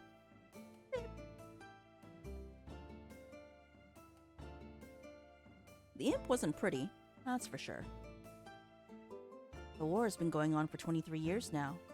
Over that time, 1/3 of Lucaria Empire's lands to the east have been ravaged by war and infiltrated by the demons. Hold up. The war's been going for 23 years. And 1/3 of the empire has been taken over? That's really bad. Why did they not hurry up and try to, I don't know.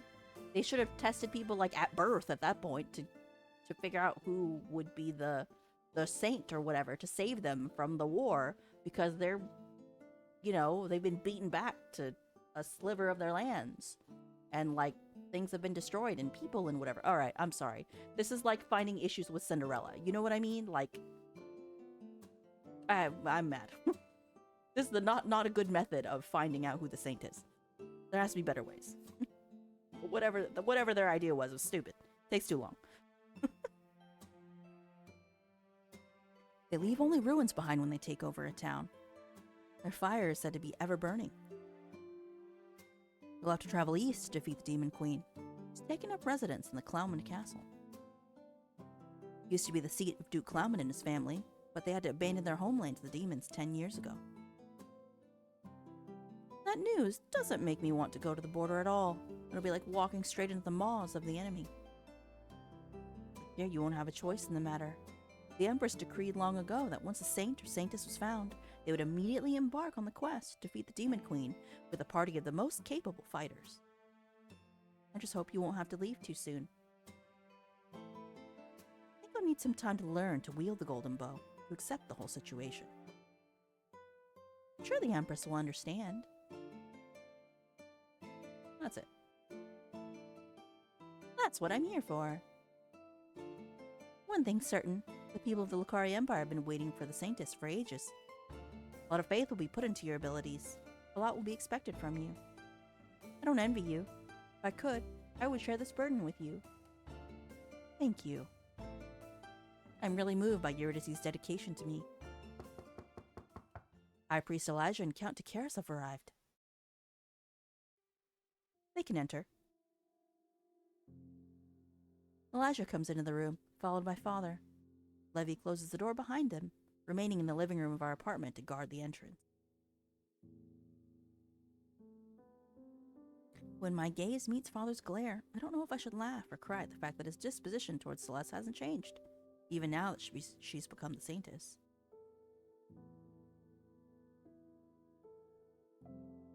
Welcome back, Mads, everybody. You haven't missed anything, just me crashing out about isekai as a trope and tropes, and how this how our main character doesn't actively use their knowledge of fiction and narrative devices and whatever for the good, like for the betterment of the story or whatever, you know? Because that's what I would do. If you threw me into a fictional universe, I would wreck that shit up. I would do some insane things. Because I'm like, I see where this is going. You're a what now? And then I'm just going to reduce every character to like a list of tropes and be like, okay, I understand what you're all about. Because you're going to do this, very likely XYZ is going to happen. Or I can avoid XYZ, depending on what it is, you know? I'm just saying. I would be dangerous if you threw me into an isekai.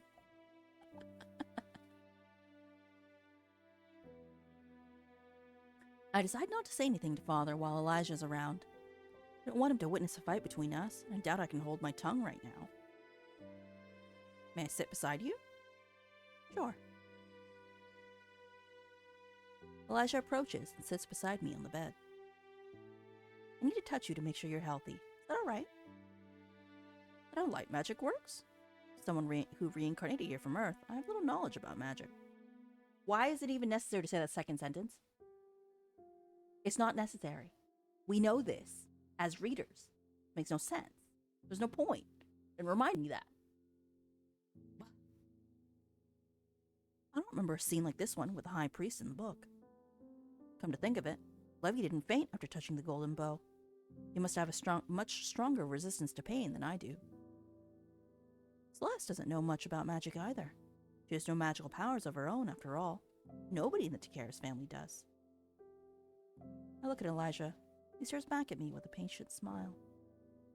The high priest is young for his position, but also really attractive. I never thought I could consider a guy with pink hair dashing. I'm gonna put up a poll, just for funsies. Hold on.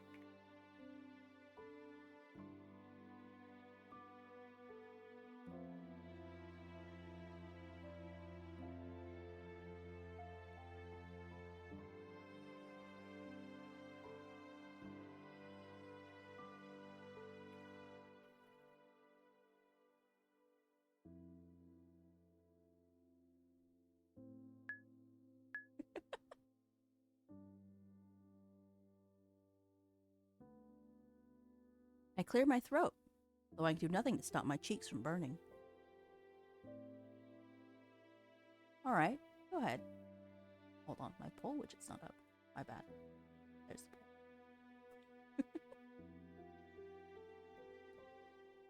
Oh, hello, there's a CG. Hello, okay. What's going on here? Elijah surprises me by leaning his forehead against mine. His holy magic looks like smoke. That's weird. Light makes sense. Smoke, less so. That's an odd choice, but okay. It is what it is. An aura of white. I guess it's not really... It's kind of an aura. But it feels more smoky than anything. It is kind of difficult to figure out how to draw that, I guess. Small thing. Little nitpick, little nitpick.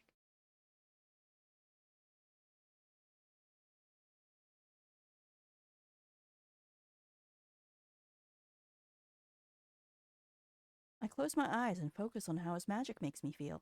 His touch is pleasant and warm, and become strangely comforted. Before I realize what I'm doing, I lean in closer towards him. Elijah's nervous and surprised chuckle makes me snap out of the comforting embrace of his magic. The response to light magic is rather strange. I'm sorry. No, don't be sorry. The way you're drawn towards my magic is peculiar, but it's also worth studying. I've never met anybody who reacted this way. Perhaps you'd be open to meeting again before we leave on the quest, so that I can further study my magic's influence on you. I mean, sure, I guess. I'm not normally into the cleric-y priest type, though. Should I say no? I mean, sure. I guess, why not? We got an affection up. Of course we did. Sure, we can meet again. I'm likewise curious about why I felt such warmth when the high priest touched me. I'd also be interested in learning more about magic in general. My office will be open for you. Lady Celeste is healthy. I can also confirm the golden bow's magic has entered her body. She's a Saintess. I hope you won't embarrass me. Bro, this dad sucks. I hate him. Thank you for the checkup. You're welcome. I'll go now. Let the Saintess prepare for the audience with the Empress. I'll be present there as well. Thank you for your time, High Priest. Till we meet again. When Elijah leaves, Father turns to Eurydice and Levy. I would like to speak to Celeste alone. Eurydice and Levy give me worried looks, but can do nothing else but leave me alone with Father. So you've gone and done it. Done what? Made yourself the center of attention again. First you fight with bears and wolves, then a demon, and now you scream like a madwoman in the middle of the grand chapel. And when you wake up, the high priest confirms you're the Saintess? Huh, how could you possibly carry such an important role? An immature person like you could never become the savior of humanity. I didn't want to become the Saintess. Now you're actually admitting that you didn't want to be chosen by God? So you're a Saintess who rejects being a Saintess. Where's your faith gone? As much as you're a bad fit for the role, you should still carry it with dignity. I'm not sure what Father wants from me other than another opportunity to belittle me. I have to wonder why he hates Celeste so much. Celeste's feelings don't supply me with a direct answer, but as I continue to tap into them, a wave of resentment towards Father suddenly washes over me. And now you're mute? Nah, we talk back today. Look, there's only so much I can stand. This man? No. No, I can't let him belittle me. Maybe Celeste gave up long ago in interacting with Father, but I can't let him assume he has the right to abuse me. I may not be the best choice for the Saintess, but I'm going to do my best at filling the role. Just watch me. Father laughs, a mean, unamused sound that chills my bones. I want to further embarrass his family, who struggle with being a key player in the Lokari Empire politics. You think being the Saintess involves only shooting the bow? What about bringing hope to all of humanity? What about displaying excellent propriety to earn the favor of the political factions of the Lokari Empire? The role of the Saintess is wasted on someone as useless as you. His words correspond to fears that have already bloomed in my soul. What if I really can't fulfill the role of the Saintess properly? What if Father is right? Get ready for the audience with the Empress. When we're in the throne room, and do your best not to demean the Takara's name. All I can do is nod and watch him leave the room. A moment later, Linda appears in the doorway, ready to prepare me for the audience. A quick save for a moment. Doopy-doopy-doo.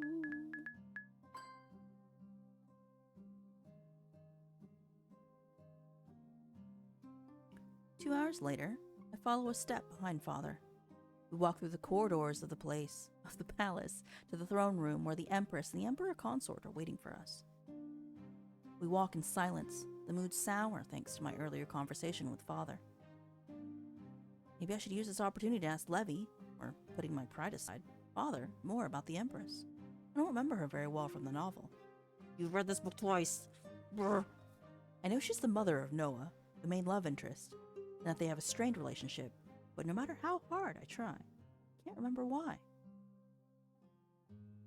Fake fan, for real, for real. We ain't talking to Father. Father's an a-hole. Levy's fine.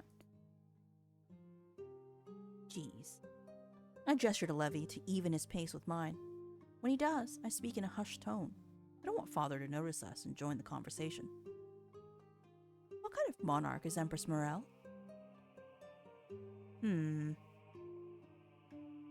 Levy looks at me endearingly for a moment, letting out a small sigh. My heart skips a beat. Is that something wrong? Her Majesty is called the Radiant Lady, because she loves to adorn herself in gold. Her other name is the Sun of the Empire. Her husband, the Emperor Consort from Durandal, our allied country in the south, is the Moon. However, the consort doesn't have much political power. But what is your personal opinion on the Empress? Am I really allowed to talk about the Empress so freely? Please do. It would be a great help to me to know your thoughts. Well, I fear the Empress, even though others look up to her as a great ruler. You fear her? Yes, she's the ruler of our country. She can be quite strict with her judgment. She upholds the law, after all. I see. We may also end up seeing the Crown Prince, Noah, today. He's called the Mad Prince because he often publicly disagrees with the Empress and the Emperor Consort. But he's quite unruly and opinionated. Seems like an interesting person. You could say that. I stop walking when I realize Father has stopped as well. I look past him to see High Priest Elijah waiting for us in front of a huge set of double doors. Wow, my brain just skipped like 3 words. High Priest Elijah. Hello again, Saintess, Count Karis. Are you ready to enter? Father nods in response to Elijah's words before I can protest. I feel like I've barely scratched the surface of what to expect from this audience. Let's enter.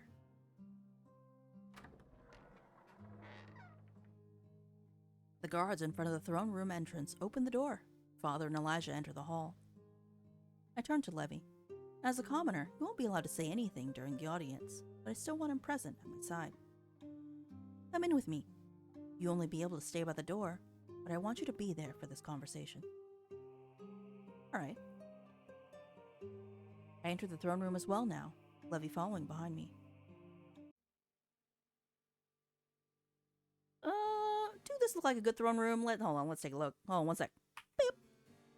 All right, so the throne room has nothing in it, as to be expected. There are a set of double doors over there that look extremely ornate, but nicely. Cherubs on the ceiling is a little bit odd. I don't think I understand that. I feel like in a throne room, you wouldn't need cherubs on the ceiling. I feel like you should have something something to show your nation's strength and that kind of a thing. Because, you know, in a throne room, you're going to be the person who receives diplomats and dignitaries and people coming from other countries and that kind of a thing. So you should have room for that. And also, there's no chairs in here other than the thrones at the front of the room.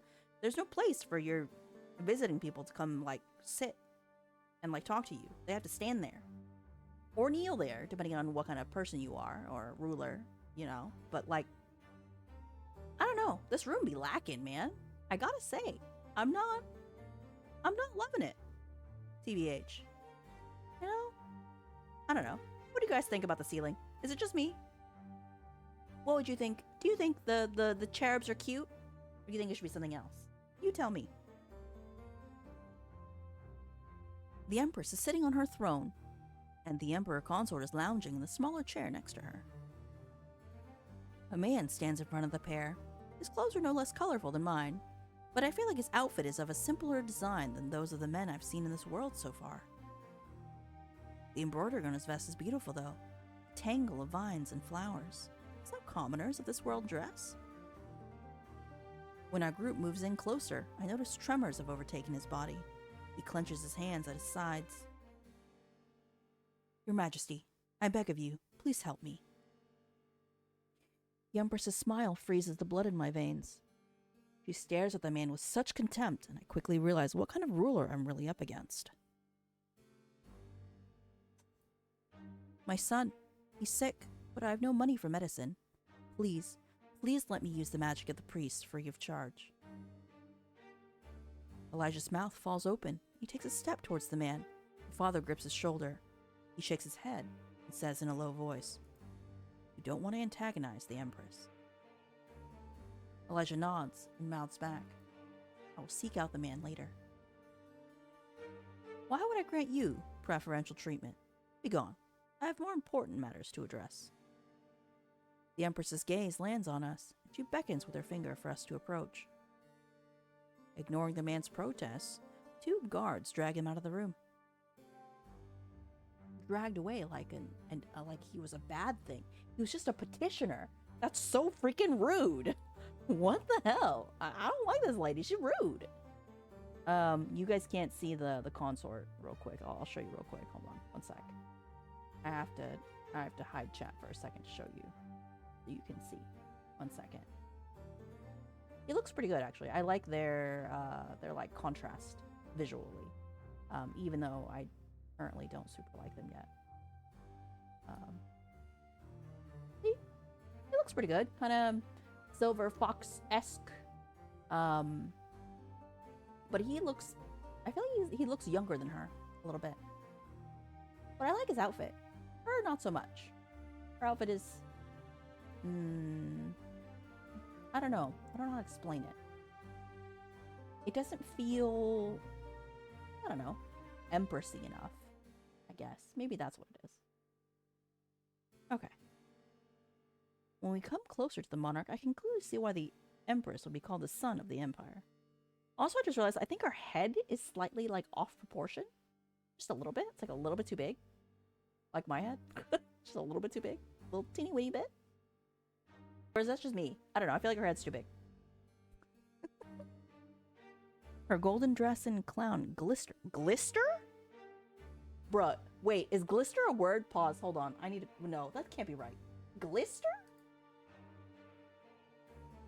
No way. Glister. For real? I mean, I guess glister. Alright. Glister is a word, apparently. I don't... Okay. Just, it's not a word I would use, but okay. Hold on. Saving. One sec. It's an old word? Okay. I don't know. I mean, it's similar to glisten and glitter, but those are two slightly different types of shine. So glister is interesting. Apparently glister means glitter, by the way. Same concept. But yeah, anyway. It makes sense that they glister in the sunlight. All right, falling through the floor-to-ceiling windows of the throne room. Floor-to-ceiling windows? That's not floor-to-ceiling. What? Those windows are not floor-to-ceiling. They're like the ceiling is still like keeps going. I don't. Okay. Nitpicking. But no matter how beautifully dressed the Empress is, her smile makes me think of a mouse in front of a lion. At last, the prophesied Saintess stands before me in the flesh. I smile and make my best attempt at curtsy, following Celeste's memory. The wince on Father's face tells me I failed to move properly. Father and Elijah make smooth bows. Thank you for the chance to have an audience with you, Your Majesty. Grace to be in your presence again, O radiant lady. Of course. How could I not gaze upon the chosen heroine with my own eyes? The Empire has been awaiting her for over 20 years. Though, I'm surprised your daughter is the one who turned out to be the Saintess, Count Alaric. A nervous chuckle escapes Father's lips. She indeed possesses an affinity for archery, Your Majesty. So I've heard. Your daughter doesn't act much like a noble lady, does she? She does have a reputation for enjoying quite boyish activities. Father's face turns beet red, embarrassed because of me. Seems the Empress finds me lacking as well, and having her, out of all people, displeased with me is not good. It's known that Count Decaris has two daughters, the one who is a perfect image of a noble lady, and the one who is a tomboy. I suppose the girl that stands before us, although dressed in finery, is not much of a proper noble. Silence falls in the room. Everyone looks at me, expecting me to answer. Under the Nice to sudden meet attention, you. my mouth I'm goes dry. Milkshake. I can't find the words. Why did I think I would suddenly gain respect by becoming the Saintess when Celeste's questionable reputation has been spreading for years? Father already told me I was lacking. In a sense, it's good that everyone expects Celeste to be quite lousy at etiquette. After all, I have no idea how to curtsy or properly use fancy utensils or dance like a graceful noble lady.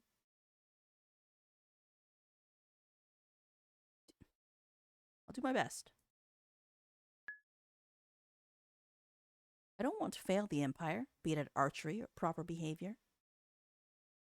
So you want us to believe you're suddenly going to improve your etiquette skills and your knowledge of politics? That's what's expected of me now, isn't it? So I'll focus on honing my skills with a golden bow, but I will also work hard to fulfill the political side of being the Saintess.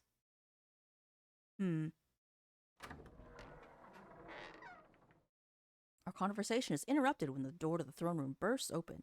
Okay, bursting open and that sound effect? That's not the same thing. They should have had a more definitive door sound. But okay, that's fine.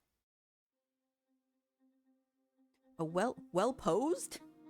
Well-posed, okay, sure. A well-posed, tall, blonde man enters the room in dramatic fashion. his cloak waving behind him in a sudden draft of air, is Noah, Levy's love interest in the book. TBH, Noah's kind of hot. He looks good, he looks good. I'm not normally into blondes, but the outfit is selling me. Outfit's good, outfit's good.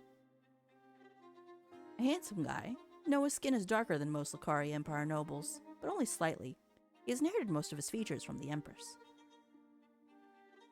When he spots me, a smirk appears on his face. His red eyes shine with mischief. Knock, knock. Did I miss anything? Why do you sound like that, Noah? Alright, okay. Fashionably late as always, my son. If I missed nothing, there was nothing to miss. This is the Saintess, right? Count Decoris's tomboy daughter. Yes, that's me. You're good at archery, are you not? Better than you are at etiquette, at the very least. Sorry, etiquette, Lamau. Sorry, whenever a VA mispronounces something, it makes me laugh. Because they're a VA. So that's why it's funny. Yes, I'm quite good with the bow. Quite. Then you'll be perfect for the role of the Saintess. How can you say that? If a lacking individual takes up such a high role in the hierarchy of the Empire...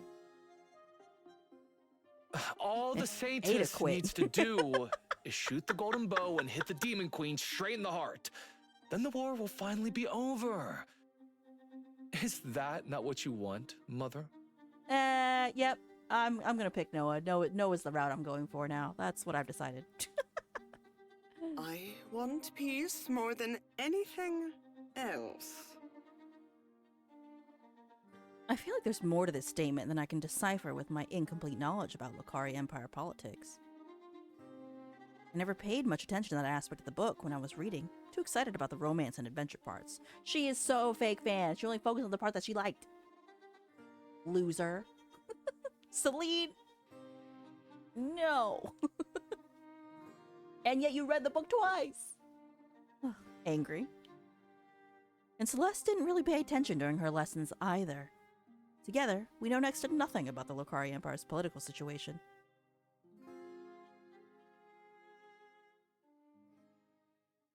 Noah's sprite is not as good as his CG. I don't know why. It's the face. It might be the face. It might be the face. Also, hilariously, I think for some reason, I think he and I have the same gold embroidery trim. Right? Oh, let me look. I gotta look at mine. No, they're a little bit different. They're a little bit different. I was gonna laugh if it was the same. Please don't worry about anything, Your Grace. I'll defeat the Demon Queen and bring peace to the Empire. Empress Morel gives me a long look. After a moment, the confident smirk that Noah inherited from her is back on her face. Excellent. There's nothing stopping us from proceeding with the mission to defeat the Demon Queen, is there? Noah, you will be the one leading the Saintess's quest. Noah's eyes widen. He opens his mouth and closes it. But you will lead the Saintess's quest, and you will take 20 best men from the Palace Guard, the Mage's Tower, and the church to accompany you.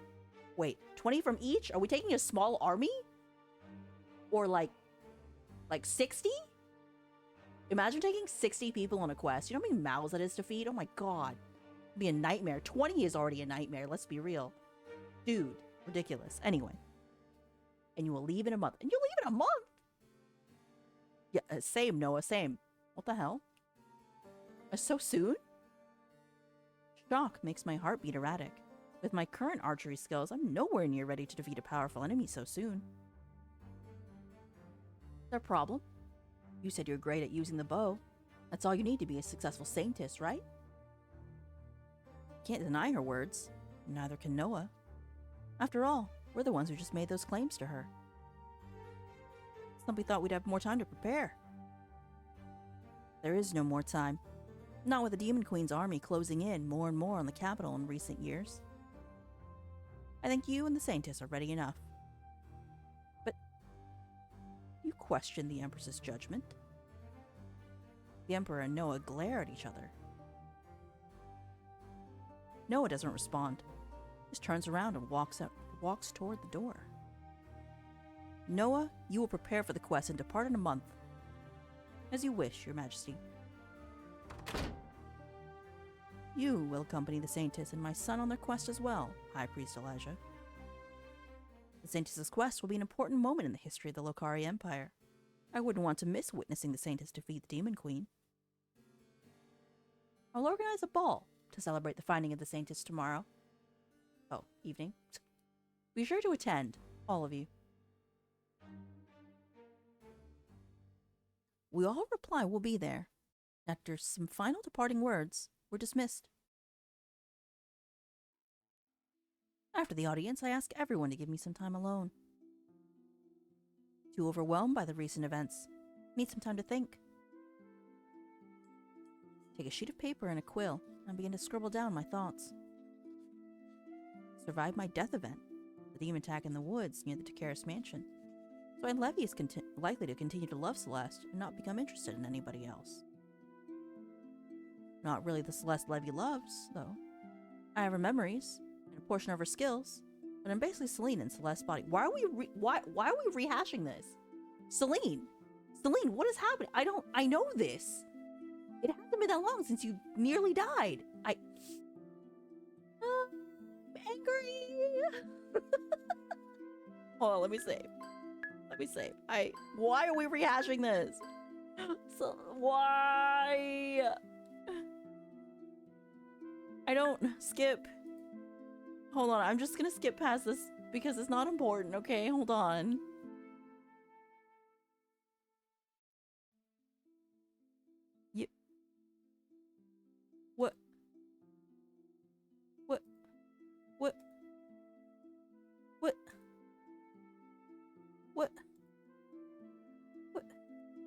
What? The fact that I can skip over so many lines and it not change anything that I have just been reading is just ridiculous.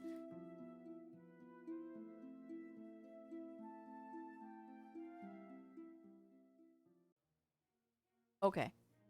I skipped like a good 10 lines I skipped. That could have just completely been entirely removed. Like you could have just had I went to my room and wanted to write things down, and then we don't find out what it is until later. Or actually no, could have been just I went to my room, went to sleep, and then the next evening. Also, the throne room is now decorated, but all it is just flowers. Are you seeing this too, chat? What else is in here? That's it? It's just flowers? This is not a ball. This joint empty. Ain't no place to sit. Ain't no food. Ain't no people walking around. No nothing. Sorry. I'm not happy about it. Come on. If you're gonna have a ball, decorate that mess. Come on. The next evening, Linda gets me all dolled up for the grand ball the Empress is throwing in my name. At the ball, I find myself sitting at the table, staring at silverware I have no idea how to properly use. Celeste's memories aren't helping me much. The servant puts a salad in front of me, and I pick up one of the forks. You picked up the wrong fork, didn't you? Yep. There's an offended gasp from my left. I look at the noble lady sitting next to me. She's almost purple in the face. Is it because of her hair? Staring down at the fork I'm holding. What is with her arm? Why is her arm like that? Is she going to kill us? What is this throat-cutting gesture right now? Wrong piece of cutlery, then. I put it down and take another in my hand. I steal a sideways glance at the noble lady. She doesn't seem to be offended anymore. This one must be the right fork, then. Everyone starts eating. I dig into the salad, too. But it tastes like paper to me. I'm nervous. My hands are clammy. So you've become the Saintess, Lady D'Aquaris. This is not a CG. Why is it voiced? But okay. Hello? Oh, it's Duke George. So we have a second Duke of the North, by the way. This is Duke George. He's a young duke and a powerful player on the battlefield of Lokari Empire's politics. Also, look at his extremely wintry garb. I don't understand it personally, but okay. I've to do my best not to say or do anything strange. Yes, despite my surprise, the Golden Bow has chosen me. Well, now that you carry such an important role, do you plan to improve your knowledge of etiquette? Her hands. Sorry, that's actually kind of cute. Look at her hands, the way they're holding the fork and knife. Like, that's not how you hold a fork and knife. Not like that. Come on. Also, why does this salad taste like paper when it's got so much fucking avocado on it? Are you seeing all this avocado? It's a fucking avocado salad with like shrimp and tomato on it. It looks good. Why does it taste like paper? It's a decent salad. I wouldn't eat a shrimp and avocado salad, but I mean it's okay. There's a ham in here and a chicken and a fruit tray and you know. All right, chat. What we eating when you're here at the ball? You eating ham or you eating chicken? What you eating? That's what I want to know. What you picking? Or we picking the salad? Because you like avocado. I think avocado is fine personally. It's just I like to eat it with stuff, not so much by itself. Doesn't really have that. I mean, it kind of has a flavor, but not really. You know, it's more a textural thing. Anyways, he points at my salad. Oh, come on. What was I doing wrong this time? The Duke smiles, but his expression isn't unkind. You have no idea what you're doing wrong, do you?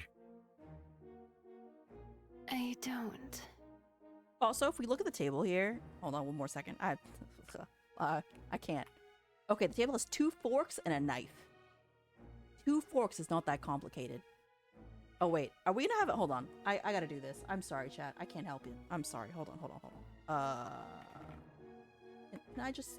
Can we just hold on? Just a second. I gotta. This is not that relevant, okay? But I have to talk about it. Give me a minute, all right? Here, this. Grab this. There you go. How do I? Where's this? Open image. Hold on, just a second, okay? Here. Okay. Now, you see right there in the game, there's 2 forks and 1 knife. And a spoon on the other side of the knife, right? So 2 forks, a knife, and a spoon. Hold on. We have to talk about this for like just a second, chat. I'm sorry for the stun lock. Sorry, not sorry? Look at this. Hold on. Let me fix this. Hold on 1 second. Look at this. Okay. It's not that complicated, okay? You just work your way from the outside in. That's the correct answer, basically. What this means is that you've got your first 3 things from the left are your salad fork, your fish fork, and your dinner fork. So that means as the courses come out, you eat from the outside in. Here you've got a teaspoon and a soup spoon. There's a visual difference between a teaspoon and a soup spoon, so that one you can tell. And then of course you've got your salad knife and your meat knife. Those 2 will look the same, but as long as you're eating from the outside in, you're solid because the salad always comes out first before your meats do. And all those glassware, yeah, whatever. Fuck the glassware. It's too complicated. But I'm just saying, formal eating is not very difficult. And so the fact that she can't even eat with 2 forks, a knife, and a spoon is hilarious to me because that's not that complicated. Okay, not that complicated. Okay, I'm done.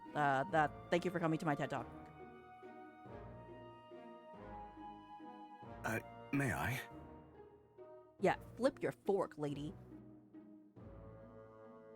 Please. Time's down. Oh, come on, George. You're spoiling the fun. Who the hell is Penelope? Hello? The lady to my left has a cruel smile on her face. Shoot, I really was eating the salad wrong after all. My cheeks heat up from embarrassment. I suddenly find it hard to breathe. Man, now I want a salad. Bro. Now that I'm the Saintess, I'll be watched closely. The nobles are all going to be laughing for weeks about the way I ate stupid salad. Just know it. Excuse me. There's a tightness in my chest which makes it hard for me to breathe. My heart is beating so quickly. I can't be here anymore. I have to get some fresh air. You okay? Duke George calls after me, but I walk quickly to the terrace.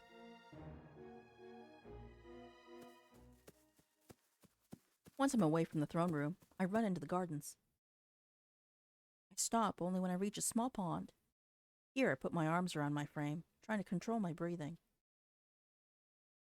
Breathe, Celine. In and out, in and out. Don't cry, don't cry. You'll ruin the makeup Linda spent hours putting on you to make you look like a real noble lady. Didn't think I would run into you here. Why is there a shing noise? Should I be concerned that there is a shing noise? I turn around when I hear the voice. It's Noah.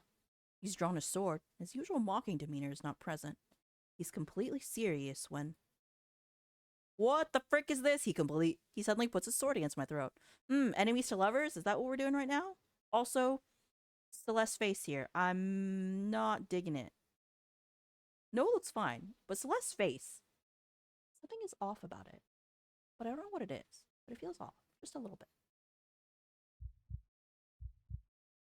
My heart beats so loudly that it feels like it could jump out of my chest. This time from fear. Does Noah want to kill me? There's a very subtle heartbeat sound here. I don't know if you can hear it, but... I wish I could just kill you and be done with it. Bruh, Noah, what the hell? Oh, because he don't want to go. Coward. That's why. He does. But why? Suddenly, I remember the scene. I fangirled over it when I was reading the novel. Why do you not remember what's going to happen when you fangirled over this scene? This is the scene where Noah puts his sword to Levy's throat. It's overly dramatic, and most of the readers of the novel interpret it as a romantic interaction. But now I think the setup is just ridiculous. I'd take a step back at any time from the coldness of the steel. My neck would be safe. Give Noah a long stare. He's looking at me seriously, as if he's really pondering if he should harm me. I don't believe he actually will. I'll entertain his antics for a while longer, just to see what he has to say to me. Want to know how much the scene changes with me here, instead of Levy. Why do you want me dead? Hold on, quick save. Because you're the reason I have to go on the mission to kill the Demon Queen. And so soon. If anybody less capable than you had been chosen as the Saintess, Mother wouldn't have told us to leave within a mere month. I'm glad he thinks so highly of my archery skills, especially considering how little the nobles think of my etiquette skills. But he's wrong. I may not be as great at archery as you think. That fact would change nothing at this point. Mother is now convinced you can defeat the Fiend. This is a suicide mission. None of us will come back from the quest. Even though I remember this line from the book, my eyes widen. How do you know we won't return? These words almost feel oddly like foreshadowing for what happens in the book. Noah seems to seriously believe what he's saying. 20 people going deep into demon-ravaged lands to enter the Demon Queen's castle and kill her. What could possibly go wrong? Noah's eating the lines today. Noah's VA is really excellent. Gotta say. A+ delivery. Very good, very good. He's really convinced we're going to die on this quest. I can see the desperation in his eyes. Can't you convince your mother to postpone the day we leave or to increase the amount of people we can bring with us? I've already tried. She doesn't want to listen. It's almost if she wants to set us up for failure. I feel like there's a lot about the relationship between the Empress and Noah that I don't understand. It's painful to watch him suffer under the heavy weight of so much doubt. Look, I'm afraid of the mission too. But I don't want to give up. I won't just roll over and die. I'll keep fighting until the very end. No matter how the mission ends, I want to be sure I've done everything I can to fulfill my role properly.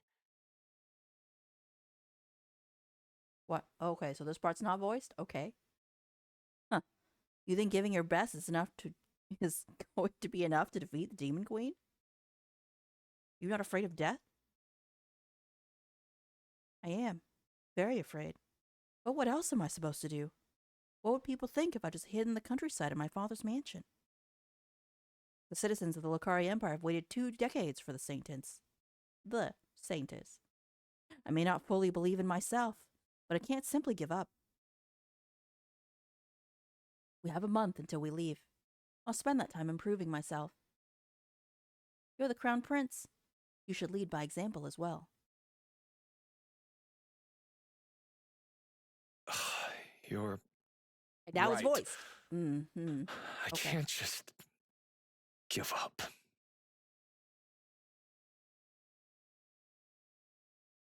Must also see the mission through until the end.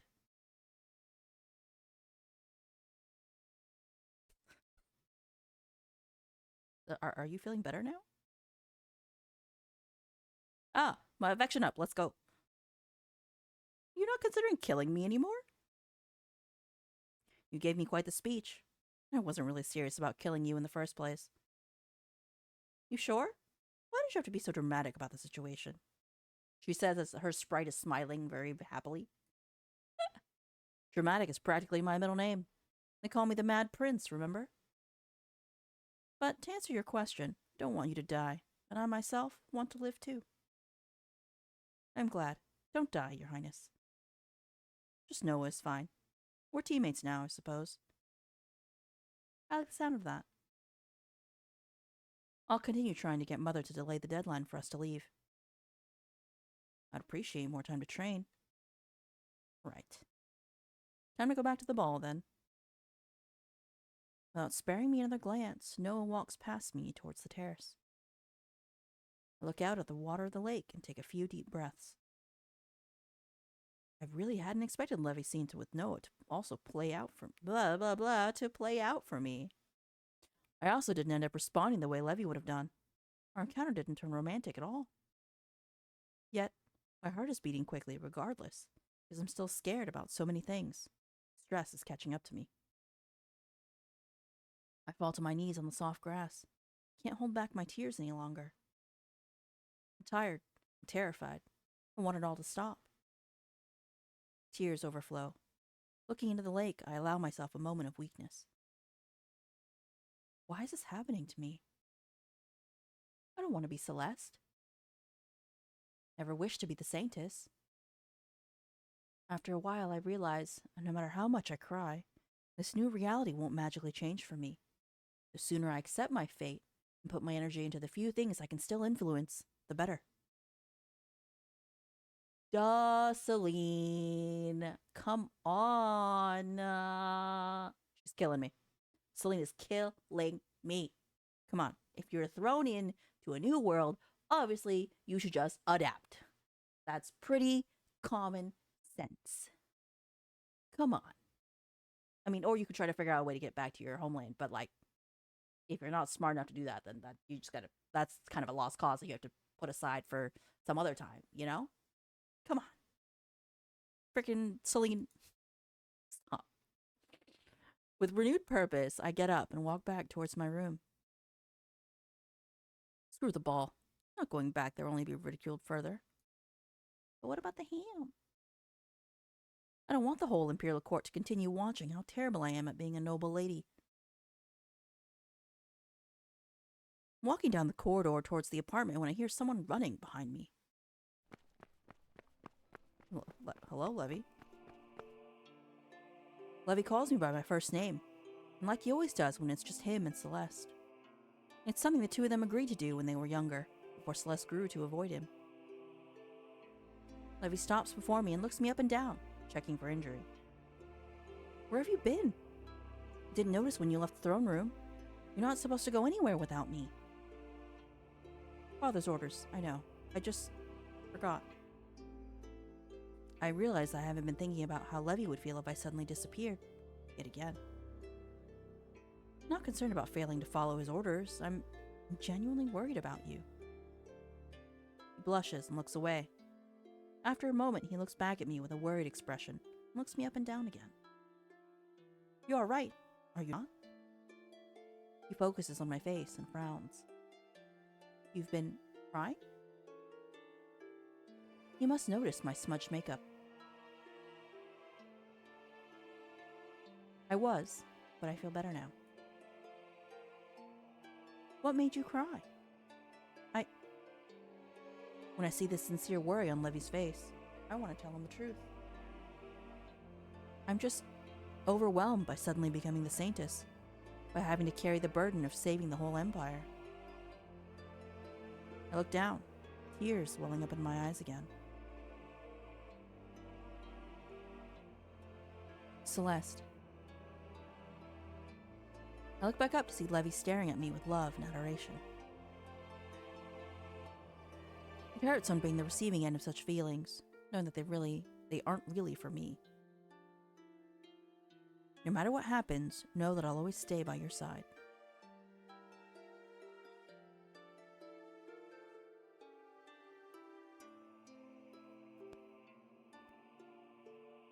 I'm sorry to drag you into this quest with me. You would have been caught up in this mess anyway if you were the saint. But now he's coming along anyway as Celeste's knight. Don't say that. I swore to always protect you, did I not?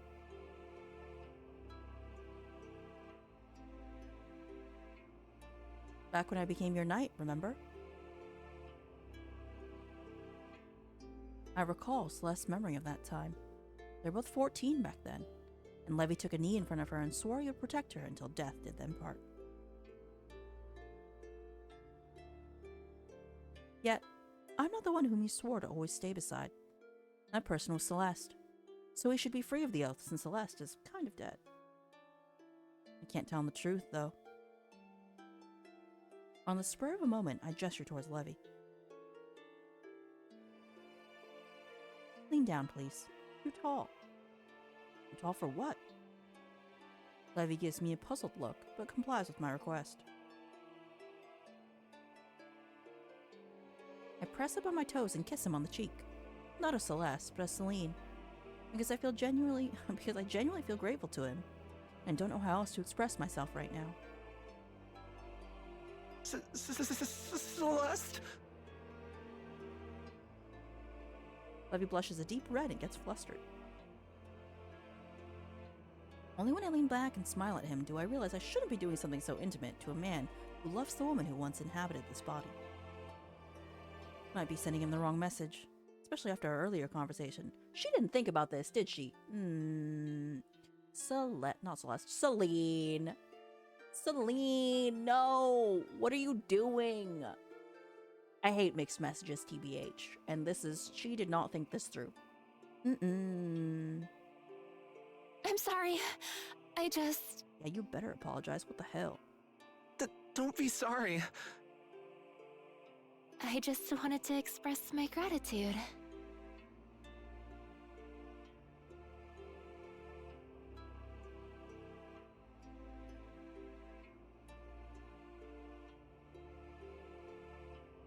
You always do your very best to protect me. Thank you, Levi. Levi! God damn it. It's freaking 2.5 hours into the stream and it's Levi? Get out of here. No, you're Levy now. Fuck you.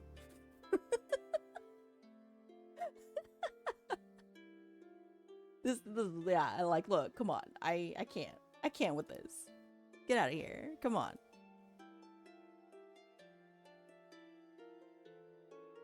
You're welcome, but it's my job to take care of you. I know you're not doing it just because it's your job. Whoa, what was with that delivery? Hello?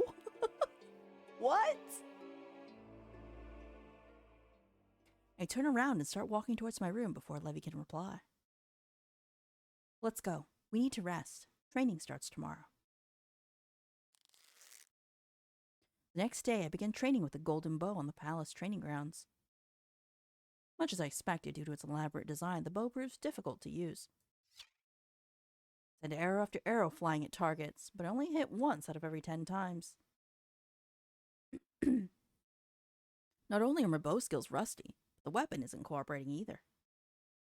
Finally, too frustrated to continue, I give up. I'll try again tomorrow.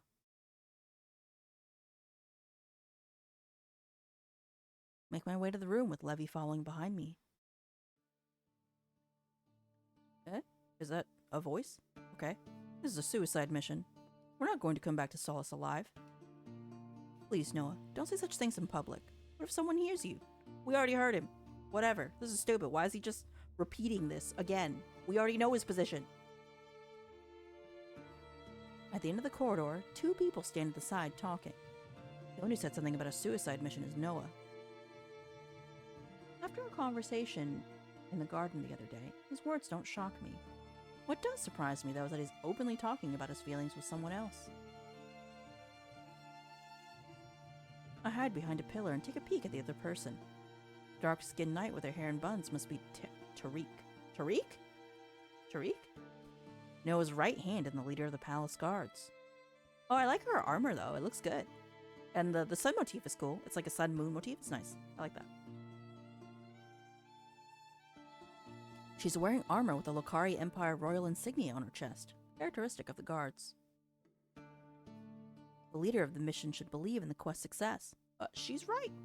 Objectively. You can't be heard doubting our ability to defeat the Demon Queen.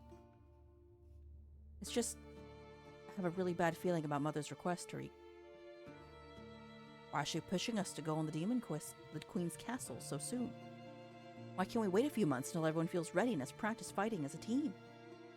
20 people as a team would be really difficult, though, let's be real. We can't go against the Empress's orders. You know that. She said her reason for the rush is that the demon army keeps getting closer and closer to the capital. Yet, the fiends are at least 3 weeks' journey away from Solace on horseback. They haven't made any significant movements toward us in at least a decade. We've got time. The Empress seems to have a different opinion on the matter. I just don't trust her. Noah, watch what you say. What if... Suddenly she turns around and unsheathes her sword. Who's there? She's noticed me. I might as well... She already knows I'm there, and fuck it. I step out from the pillar, revealing myself. Oh, it isn't the Saintess. Welcome. Hello. How much of our conversation did you overhear? Told you, Your Highness, you should be more careful. Sorry for eavesdropping. I was just curious. Noah takes a step closer to me. Oh? You were curious about me? Oh, this music. I didn't say... He leans in closer to me, his face level with mine. I didn't know you were interested in me, Celeste. That's not what I meant. Very pleased to win your attention. You want to know more about me? How about we get together for tea? Well, that's very forward, very sudden. Bruh. I'm not... Would tomorrow afternoon be okay for you? You put a sword to my throat, bro. What the hell is this? The next day you invite me for tea? I ain't going? Bruh. He's not letting me get a word in edgewise. Anger rises in my heart. Not interested in you. Take a few steps back, putting distance between us again. Noah chuckles. I'm bragging about a minute. Don't appreciate you flirting with me. Is that what I'm doing? You clearly are. The other day you wanted to kill me. This day he's playing with me. What a frustrating guy. That's what I'm saying. I'm leaving. I rush towards my rooms, my footsteps heavy. I feel furious at Noah for clearly making fun of me. Levy follows behind me, like my shadow. Spend the next few days training with the golden bow. I increased my accuracy rate, but I'm still struggling to wield the weapon. Let me save. In the afternoon, Elijah approaches me. How's the training going? Should I be honest with him? I hesitate. but I now need his help to access the bow's magic. And training's not been going great. Ah, affection up, let's go. So far, all my affection's been up, that's nice. Honestly, the training's not going great. I feel like the bow is fighting me for control. The bow is supposed to be semi-sentient. Semi-sentient? The issue may very well be that it hasn't yet fully accepted you. It hasn't fully accepted me. What should I do to make the artifact approve of me?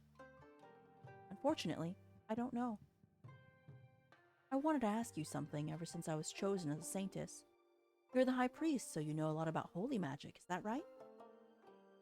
As much as a human possibly can. I'm the strongest light magic user in the Empire. Ah, right.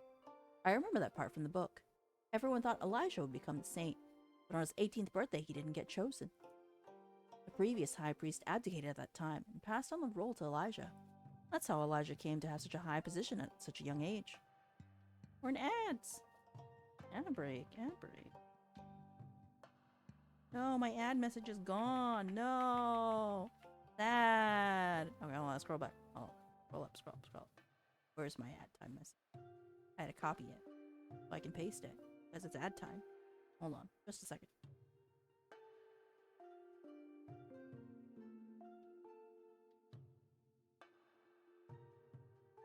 Ad time. There. Okay.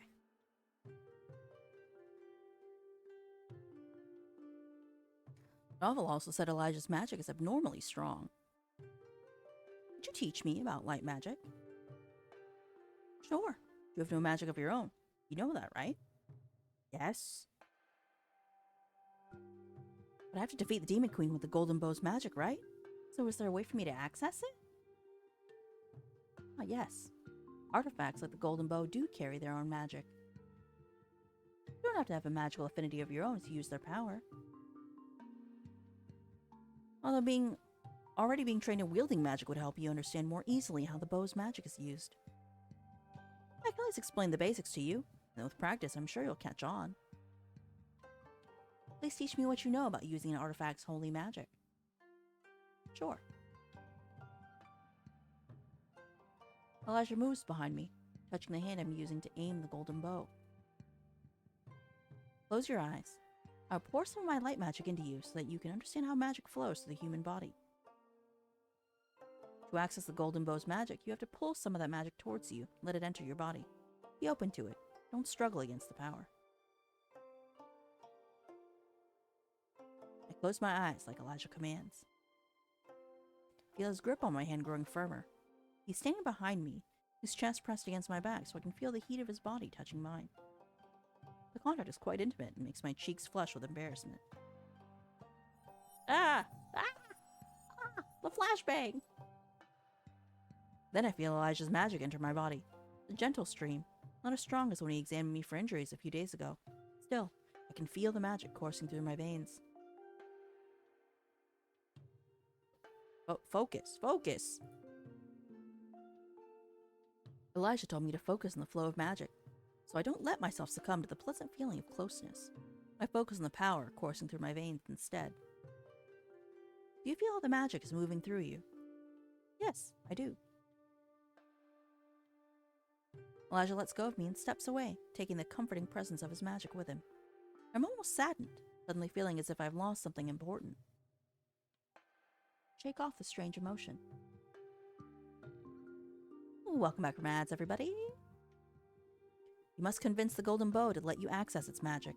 Then, pull the power towards yourself and let it flow through your body. Only by doing so will you be able to aim that magic with your arrow and strike the Demon Queen when the time comes. The funny part is, you didn't miss anything with the ads. Not really. Nothing of note. I use my staff as a way to store more magic. Even though I have magic of my own within the body, I can only use more powerful spells with the staff's help. Just like what you must do with the bow, I draw the magic of my staff into my body so I can release the power as bolts of light. Why are we getting Magic 101 right now? Is this necessary? Is it necessary to know how the magic works? The human body is a conduit for an artifact's magic. Yes, okay, I get it, but like, why? Why do we need to know this? I'll try it out. Great. Now, regarding your pull towards my magic. Elijah, take my hand in his. For a moment, through our joined hands, I can feel the flow of his magic again. I lean it towards him. Really peculiar how you're drawn towards my power. Never seen such a affection for someone else's magic in anybody else. So this sort of thing doesn't happen often? Not at all. I'll ask some of the other priests about the matter. Maybe one of them will be able to shed light on the situation. In the meantime, there's something I'd like to ask of you. Instead of training, could you come to the priest wing tomorrow? I'd like to explain to you more about your duties as a Saintess of the Golden Bow. My duties? Yes. Did you think the only thing the Saintess has to do is defeat the Demon Queen? We've already discussed this. I understand that as a Saintess, I'm supposed to be a key player in the Lokari Empire politics. But with so little time before we leave on the quest, I don't want to start taking part in the politics of the country just yet. Voicing your opinion in court is only part of what it means to be Saintess. The people of the Lokari Empire have been waiting for the prophesied heroine for 2 decades, after all. Therefore, you're expected to show them you're a proper Saintess, so their hope for the Lokari Empire can continue and grow. Hope is such a fragile feeling. One has to take care of hope and nurture it. If the fire dies out, Elijah trails off, a faraway look of melancholy on his face. The expression makes me wonder what he's thinking of. I have no courage to ask, though. How should I show the common folk that I'm a proper Saintess? It would be best if I explained everything to you tomorrow. Come to my office at 9 in the morning. Bring the golden bow. All right, I'll be there. After Elijah leaves, I return to practicing archery. Try to pull the bow's magic towards me like he instructed. But I can't replicate what the high priest did. Even so, I keep trying. There's too much at stake for me to give up so easily. Okay, I'm gonna save here. Alright, so that's probably gonna be it for Saintess of the Golden Bow for right now. I think that's where I'm going to set this down. If you guys are clamoring for more of it, I may save it for a later point, but that's where we're going to leave it at that. Because you have to play Capper actually. I'm gonna yap while capping. So yap or capper. I will close this real quick. Hold on. Adjusting.